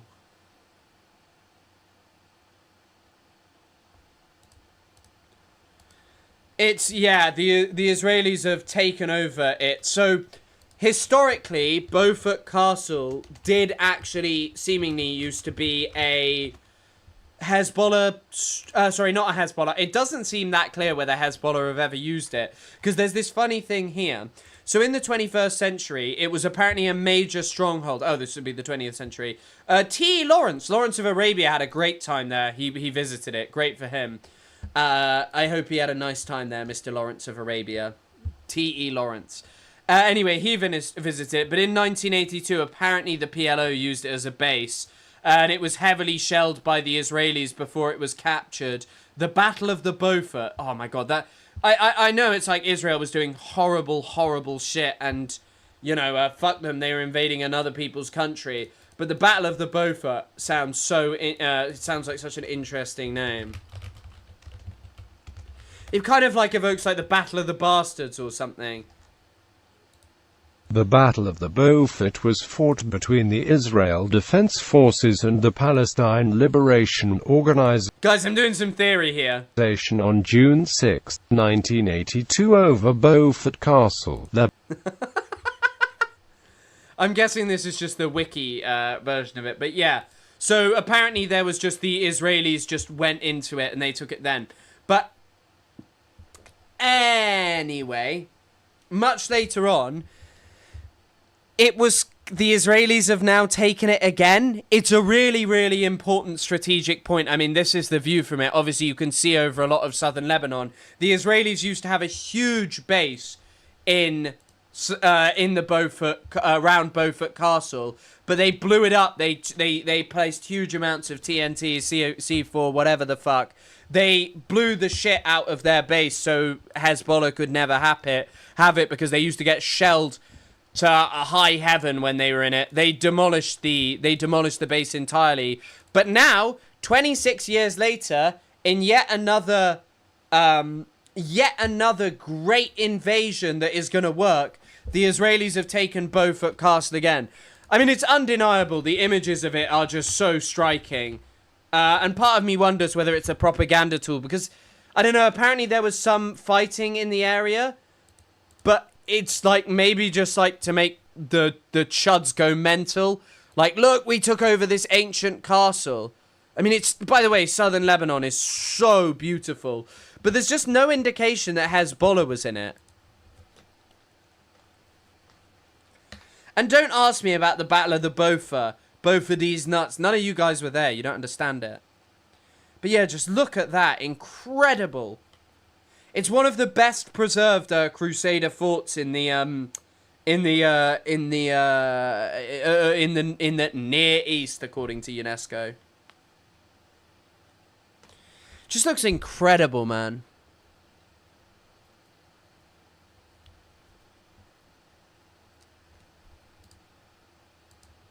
So beautiful. And here are the Israelis taking it.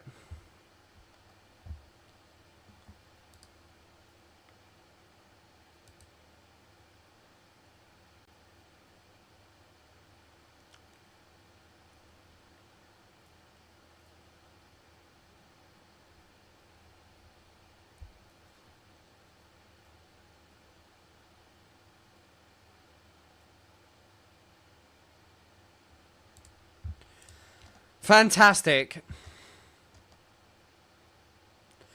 But yeah, it's a big... It feels like this might just be more of a propaganda tool for the Israelis than anything else. Because I even read an Amit Segal article about it. And it was pretty scant. It's called, like, Israel returns to the monster on... By the way, I have got to say, like, obviously I'm not, like, sitting here endorsing the Israelis. This shit is like, and I'm not trying to make this out to be epic at all, but this shit is just, has like, it looks insane. Like, look at that image. Like, just incredible. The beauty of Lebanon is just unparalleled, and I really hope that it doesn't come across as like I'm kind of like, wow, or like bigging this up. But yeah, they called it the monster on the mountain. This sounds like the biggest amount of Game of Thrones shit ever. Of course, it's real. There's also a crazy photo of Sharon here, and Menachem Begin here, and then probably some Mossad guys here. And yeah, this is the kind of shit the Americans would love. We're back in a Crusader castle. But yeah, I don't know, just wow. And it wouldn't surprise me if there's no one in a fort. Hezbollah couldn't have really built a massive military base in a UNESCO complex, but the Israelis can. Monster on the Mountain. Yeah, it's based on the War of the Roses, on the Game of Thrones, right? But yeah, Amit Segal didn't really have anything that important to say. It's a great observation post for looking out over the, Lebanon, but it's also somewhere that's a UNESCO World Heritage Site, and is probably not somewhere that you should be fighting or trying to take. But the Israelis said that there was fighting in the local area. I mean, Israelis' concept of the local area is, yeah. Are they just occupying the castle, or are they shelling it? So there was an airstrike in the vicinity of it, but I think that they're going to occupy it. I think it's like a big thing that they really want as like a propaganda victory, you know, to just say like, hey, look, we've got this. They want it to see and look out. I don't know. It may also just be propaganda. And here are Hezbollah and Amal flags put up over it. I will say the Amal flag, that's the Hezbollah flag, of course, but the Amal flag is not quite as striking. Amal are another Shia movement that did actually once fight against Hezbollah. But yeah, Israel struck it with bombs and raised their flags over it. Yeah, Israel's idea of a local area is something like Amman. It's like when they killed Mohammed Sinwar. Mohammed Sinwar, if you look at how large the bombing operation was, it's mental. And Sinwar wasn't killed in a direct bombing. Sinwar was killed by gas inhalation. Not, obviously not Yahya Sinwar, but Mohammed Sinwar. That's how he died. But yeah. I mean, the Israelis will keep getting hit by FPVs. They got hit today. They lost Hamburger. They've lost so many people. it's just kind of outrageous. It's just kind of outrageous that this will go on and on. It's also pretty unclear what Israel's end game is for Lebanon. They expel everyone in the south? Is that it? They get rid of Hezbollah? They're not going to work it out. They're not going to work out their problems and their issues in Lebanon. It's just a political play for fucking Netanyahu to try and make sure that he wins. But now Israel, by the way, has evacuated.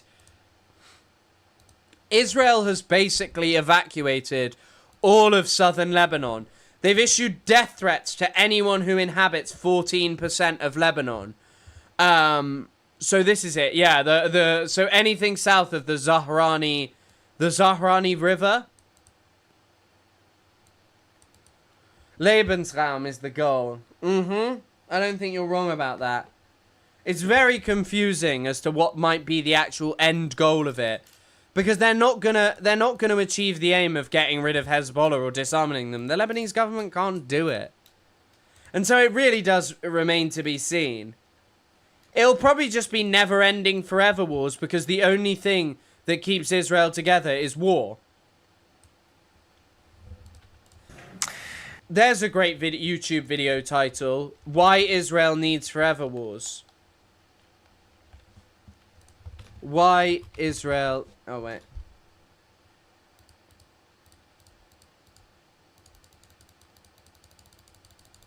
Oh my god, sorry, I'm slowly clicking this. Oh wait, I can just press backspace. Sorry, I gotta keep that down.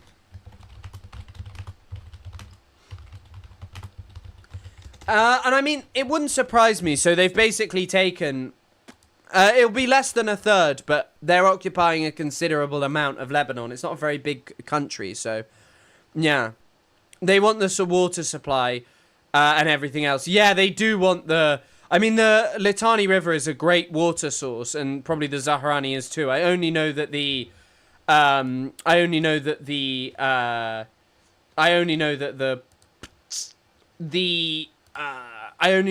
that they're really focused on is the Litani. I mean, forever wars is, by the way, the only way that you keep a country that's like doesn't make any coherent sense together, and also how you just prevent covering the doing anything related to Palestine. The Israeli military says it's captured a historic 12th century castle on a strategic mountaintop in southern Lebanon as it expands its ground invasion of the country. The army says troops seized Beaufort Castle during operations against Hezbollah positions.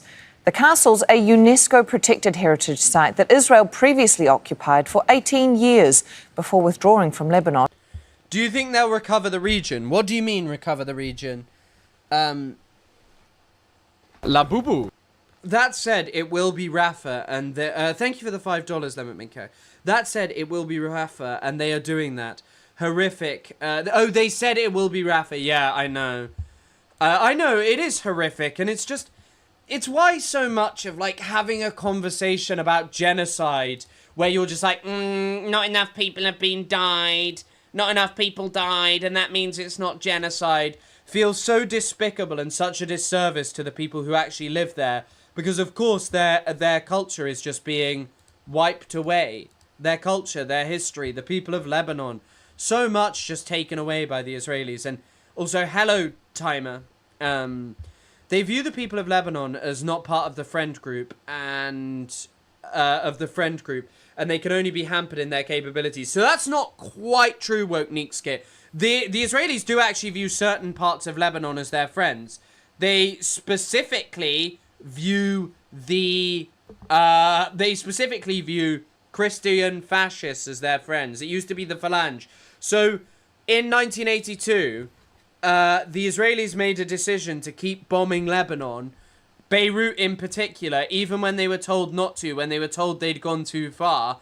And the reason that they made the decision to keep on going was because they wanted to change the politics of Lebanon, not only to get the PLO out of it, but to put in a Maronite fascist government. Well, the Maronites were kind of fascist, but they probably would have run some kind of like authoritarian semi-democracy style thing. In 2000, Israeli and Golani flags could be seen flying atop the castle.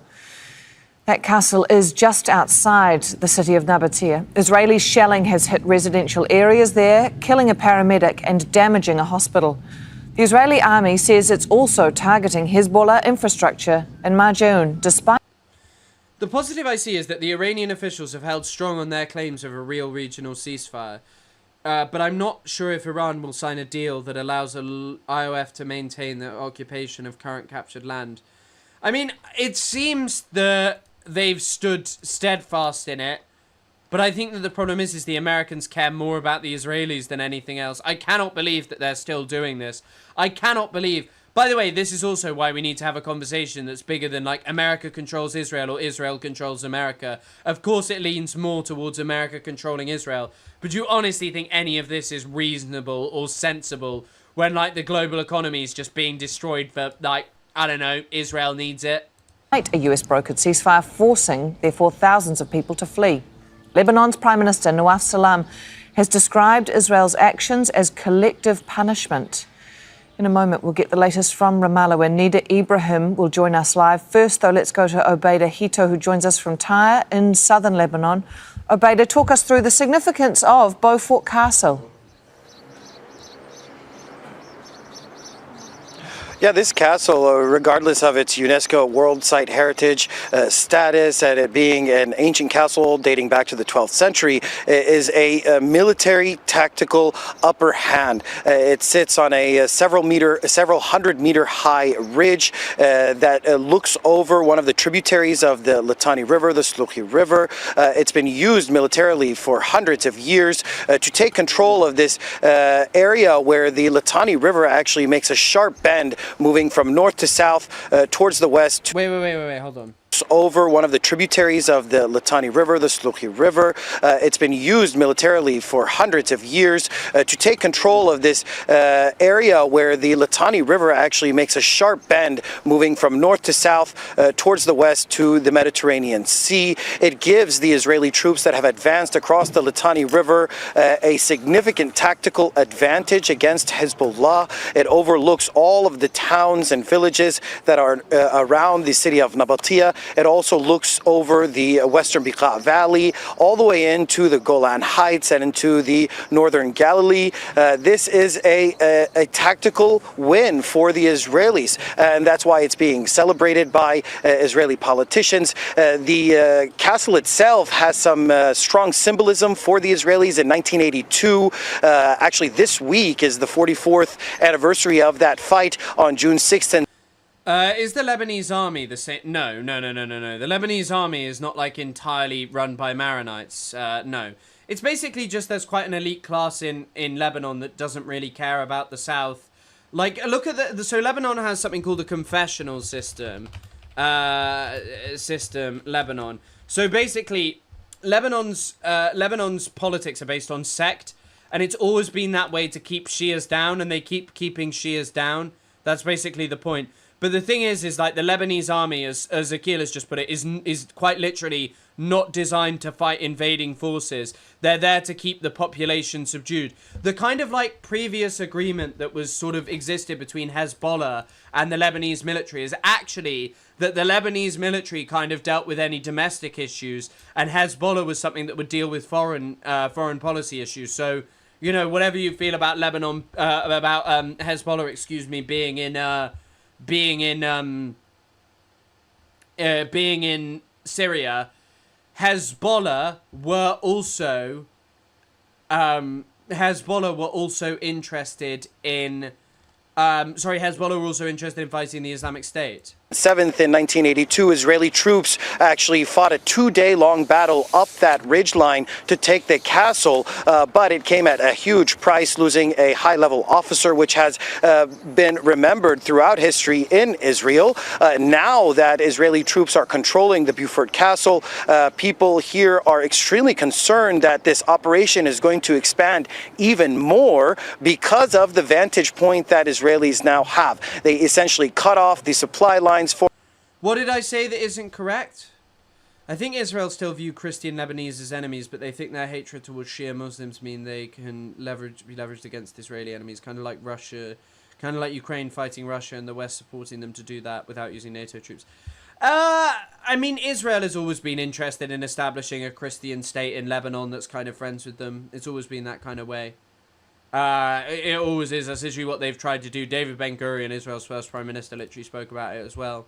Or Hezbollah from the western Bekaa Valley towards the Nabatea district, as well as into southern Lebanon. They're overlooking the main highway that leads from Sidon and Tyre towards the district of Nabatea. And this is the second largest populated city in southern Lebanon, so it's going to cause a lot of problems for people in these areas. Okay, let's bring in Nida Ibrahim, who joins us from Ramallah in the occupied West Bank. Nida, we've just heard from Obeida what people feel about. They're concerned about the advancement of Israeli forces here. What's Israel been saying about its latest advance across Lebanon? They basically, they just view Christians as a more pliant ally, and they just think that Muslims will forever dislike Israel. And southern Lebanese people they're probably correct about, of course they're going to dislike Israel, because Israel has had a very, very, very, very, very, very, very, very, very, very, very long-standing policy of targeting civilians in southern Lebanon with the basic goal of destabilizing the country. Well, a total opposite scene here in Israel, where politicians are celebrating the capture of the castle, saying that it is re-correcting previous mistakes. These were the words of the Israeli finance minister, Bezalel Smotrich. He's one of the far-right ministers. I really just also love that the Israelis are just like openly talking about how they're correcting their past mistake of ever having abandoned Lebanon. And Lebanon became Israel's Vietnam in the sense of, like, Israel could never Israel tried very hard, and they're actually going to try again with the Americans. Marco Rubio talked about it. So Israel tried to set up this collaborator force in Lebanon. They invaded Lebanon to get rid of the Palestine Liberation Organization, the PLO. They actually succeeded in doing that, which obviously the Americans never did succeed in with the, the communists and like Vietnamese, like, they never succeeded in it. They just didn't. It didn't work. But Israel ended up bogged down in Lebanon for a really long time. And Hezbollah, in particular, became really good at killing Israeli soldiers. And so, like the Americans, it increased domestic pressure. And that's kind of what ended being in Lebanon. It was too costly and pointless. And now they've ended up with just the same issue, but against a way stronger enemy, basically now, a way more competent military enemy. But also, Lebanon was also kind of like called Israel's Vietnam as well, because domestic pressure against Israel's first invasion of Lebanon in 1982 was horrendous. But still, we know that the pressure himself and Itamar Ben-Gvir, the national security minister, have put on the government to expand its military operation and assault on southern Lebanon has yielded results. Yes, we see the celebration wide and across several sectors of the Israeli government, several sectors of the Israeli army, as well as political analysts who are saying that Hezbollah has been causing major frustration, major successes in the past few weeks by getting these drone attacks, by these suicide drones that have been infiltrating into southern Lebanon areas where the army is, but also into northern Israeli areas where some of the community has been protesting, has been saying the government is not doing enough. So the response came from the government to expand. But Ben-Gvir doesn't control all of Israel. And Netanyahu is kind of like an odd figure. He's somewhat more secular, but even that is pretty questionable as to would you call him secular. He's a pretty odd guy when it comes to that. I mean, he's spoken about his religious aspect. But I think that the other thing is they still view the Lebanese government as some kind of collaborator state. That they could get to work with them if they just get the right people in power. I mean, to be honest, actually, they kind of do threaten plenty of collaborators, though. They've been threatening Egypt for ages, who are just straight-up collaborators and are fine. That might be something that undoes Israel as well. Israelis are really moronic and really, really stupid, and they keep just kind of getting themselves up in, like, stupid situations. Most Israelis aren't secular. Yeah, and even if kind of people are, they just, I don't know, it's kind of like Zionism is a bit like of this mythical, biblical thing anyway. It's kind of hard to split it from You know, to take it away from its religious element. There are secular Israelis, though. I mean, Rabbi Mizrahi tells us all about them all the time. This military operation to show that they are having the upper hand. Yes, it's a tactical success at this point, but even the capture of the castle as well as the expansion of the military assault has been suspected, or some of these analysts have suspected that it would yield results. They destroyed Christian statues in Lebanon. I know, and that's why it was such an outrage. But the reason it became such a an outrage is because they can't show that, because showing that alienates not only the international community and Christians who they really, really, really want to propagandize, but they also really want to propagandize, but they also want to ensure Lebanese Christians will collaborate with them. I mean, there were literally articles about this, by the way, there were literal articles about this. You know this, right? That Christian villages were left alone in southern Lebanon, and they were literally told, don't shelter any Shias or we're going to target you. Netanyahu reflects a transitional figure to a religious fundamentalist state. Ben-Gvir reflects the character of that state and its governing logic far more than Netanyahu's pragmatism. Maybe to some extent, but Netanyahu may well not win the next election. It may end up in a hung fucking parliament style thing. I don't know enough about the Israeli political system of what happens then, but it'll probably be because they're going to look for a coalition. Bennett might get more votes and he might look for a coalition, but neither of them will work with the Arabs. They just won't. In terms of stopping these drone attacks. Obaida, can I come back to you? An explanation there of Israel's strategy, but Lebanon's Prime Minister Nawaf Salam is accusing Israel of a scorched earth policy with the way that it's carrying this out. What more did he have to say? That's right. He said it was an unprecedented military escalation, an attempt to erase people's history. The situation in southern Lebanon has escalated significantly over the last several days. Israel renewed its blanket evacuation order. Oh, and by the way, yeah, I don't think Hezbollah could have really fortified the castle. I think I agree with you on that. Hezbollah probably didn't. But they still have fortifications in the recent area, and it's certainly not a great propaganda. It's certainly not a great propaganda moment for Hezbollah. Basically a threat to anybody who was south of the Zahrani River, calling on everyone in the south to move north. Previously, the Prime Minister described this as a form of collective punishment. He said that even though Lebanon was engaged in talks with Israel, that these talks were not surrender, that the conditions of a full Israeli withdrawal, the return of prisoners, were non-negotiable. And he called on people to stay united and to support the government in these efforts. Ben-Gvir probably will be a more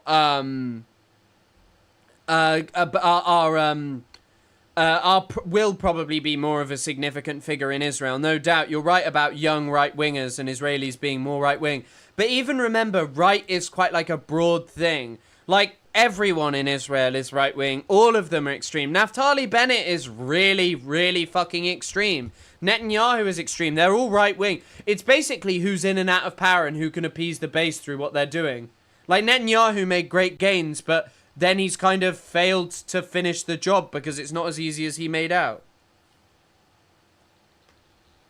Efforts to regain sovereignty over all of Lebanese territory. Now, those words are being received with a pinch of salt here in southern Lebanon, as the Israeli military has created a zone that is essentially 1/5 of Lebanon's territory where Lebanese citizens can't go. Many families can't return. What exactly does the Lebanese government want support for, withdrawing and giving away land? What do you mean? What exactly does the Lebanese government want support for? What do you mean? Like, as in, what do they want support for? Liberal secular style Zionism is not an ideology that is being replicated, and even if Israeli society remains secular, the purification logic of Ben-Gvir... I mean, Ben-Gvir has actually also increased his own popularity whilst being in government because he's delivered what many others couldn't. Like, Ben-Gvir has straight up just turned Israel's torture dungeons into even worse torture dungeons. FPV activity needs to ramp up. Of course, Hezbollah are a terror organization, but I will not sit here and mourn Israeli soldiers hit by FPVs, except for Noam Hamburger, because he had a cool name. Turn to their homes. There's ongoing demolitions in Debin today. Barak Ravid is claiming an Israeli official tells me there were no Hezbollah militants at the Beaufort Castle in Lebanon and no weapons were found there. I mean, that doesn't really surprise me. Israeli troops continue to demolish homes and businesses.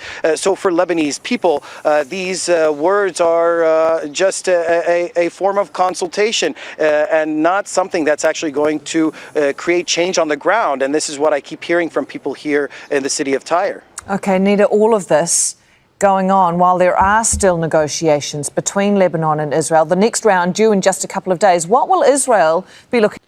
Oh, I think that what it wants for support with negotiations with Israel is basically like the Americans actually making the Israelis pull out of the country. That's it. To achieve? Well, let's first start by saying that Israel has always wanted negotiations under fire, did not want to withdraw from southern Lebanon to continue these talks, but it also wanted from day one the Lebanese government to take care of. Oh yeah, also, look at, by the way, I love these open source intelligence accounts. Why are these guys just straight up propaganda accounts? Golani Sayeret fighter to I-24 News from the Beaufort. Over 20 Hezbollah fighters were waiting for us. Every approach was blocked and booby-trapped. We went in at 3 in the afternoon. By nightfall, we had our flags on the summit. You just know that is the biggest load of bullshit ever. There is no way they would have approached it if there were actual Hezbollah fighters in there. They would have just ran away and blown the whole thing up. You can say it as Tir or Sur. Tyre, I think? Tyre or Sur. Lebanese people say Sur. Disarmament of Hezbollah. We know that the Lebanese army is weakened, is not in a position to do that. That's why the feeling is that Israel is trying to put more sticks in front of the carrot to try and complicate the process, because it has no intention of withdrawing from southern Lebanon. It has no intention of negotiating without disarming Hezbollah. So that's the key element that the Israelis are focusing on. But for the fact that they have been able to negotiate under fire, this is something that Hezbollah has not been wanting to do, and the Lebanese government has been asking for a cessation of hostilities, as we've been seeing. Yes, it is a ceasefire, but Israel keeps expanding its military operations, keeps striking targets inside the southern suburb of Beirut. So we are talking about a government that wants to get its cake and wants to eat it too. At the same time that they are holding these negotiations, they continue to bombard these cities in southern Lebanon with the Israeli politicians saying that the price will be difficult, but that they need to pay it to achieve strategic results. By the way, there are also some much bigger questions for all of Israel's claims of major strength and whatever and blah, blah, blah, blah, blah. The major thing, right? The major thing as well is Israel's army has been fighting for so long. Their soldiers, their families are going to cry about it, you know. All right, Nida Ibrahim joining us from Ramallah, and Obaida Hito and Tyre. Thank you both. Oh. What is this? And why have Israelis... We have broken the barrier of fear. Yeah, let's see how fearful you guys are when they start getting droned even more. Guys, stop. You can't talk about that. You can't talk about that. You can't talk about Hezbollah drones. I mean, this is all, by the way, this is all coupled with this. The internet... not great. Not great. Pretty troubling. I have to close this and see if that helps. I don't know why this isn't loading now. Netanyahu opening with a very gay statement there. At the moment, we're pounding Hamas. Mr. Yahoo, no. חמאס, כן? אנחנו עכשיו ב-60% משטח הרצועה, אתם יודעים את זה. היינו ב-50, עברנו ל-60, הדירקטיבה שלי היא לעבור תלכו לפי הסדר. קודם כל 70, בוא נתחיל בזה. Do you remember when, like, Marco Rubio came out and was like, Israel has no intention to occupy it? לופתים אותם מכל עבר, אנחנו נטפל And no, I don't think the Lebanese military would do anything. I don't think the Lebanese military would do absolutely anything. I think the Lebanese military would do nothing. Israel's Prime Minister has shocked and angered a lot of people after saying his country will occupy even more of the Gaza Strip. By the way, the Dominic Waghorn, who is the Sky News International Affairs editor, I don't know what is going on with what is going on here.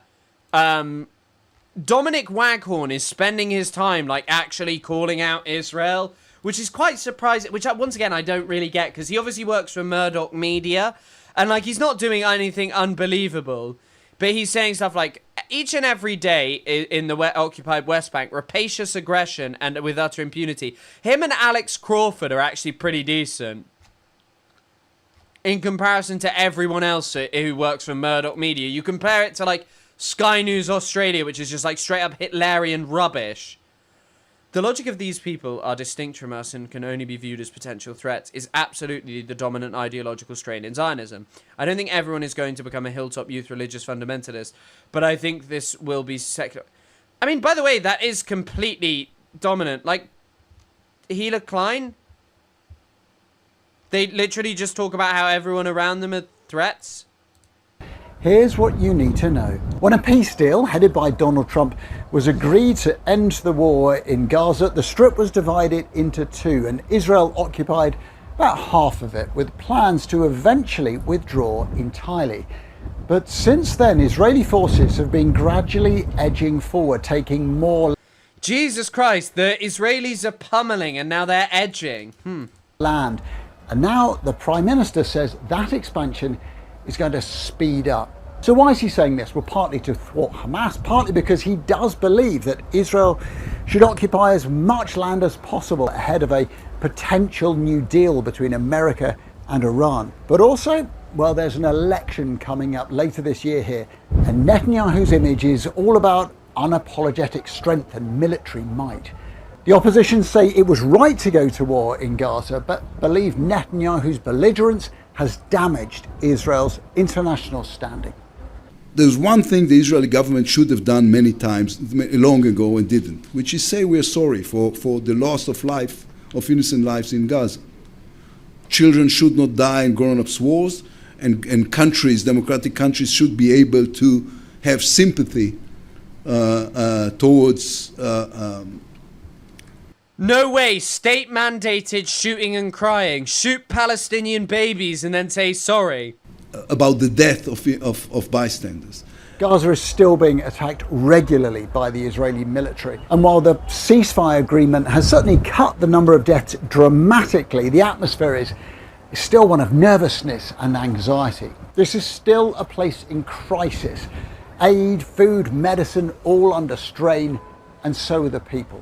لأنه احنا عايشين في 40% من القطاع ومش عايشين، يعني الموت إن أحسن من الحياة اللي احنا عايشينها. طب ولما ياخذوا 70% وش بده يضل؟ وين تروح الناس؟ وين يقعدوا الناس؟ وين يعيشوا الناس؟ الآن ما فيش وسع للناس. Around 900 Palestinians have been killed here by the Israeli military since the so-called peace plan was signed. More than 2 million people are now squashed into half of the Gaza Strip. The pain and the suffering are obvious. حتى الآن في قصف وتحذيرات، وحتى الآن في قصف بدون ما بيحذروش، بيرموا على البني آدمين وعلى الناس وهم في مكانهم. قبل يومين 30 نفر استشهد. طب مش حرام؟ مش حرام يعني كل هدول الناس تموت وتستشهد؟ It is kind of crazy that so many incidents which define, like, you know, the British period of the Troubles or, like, colonial massacres, you know, against, like, during, like, you know, a non-campaign of insurgency. Like, Israelis just do them all the time. Israelis are just doing them every single day. Like, you know, Bloody Sunday in Ireland. And that's not to diminish at all what Bloody Sunday was. But Israel just does Bloody Sunday every single day. all the time, non-stop, and it will not stop. However, guys, on that note, I thank you all for watching, everyone who donated and supported. We've done 3.5 hours. I will be back live tomorrow. Next week's going to be a little fucked up, but we'll get to it. We'll probably do the Tabernacle stuff. I thank you all for being here, and I will see you guys later. Thank you as always. See you later.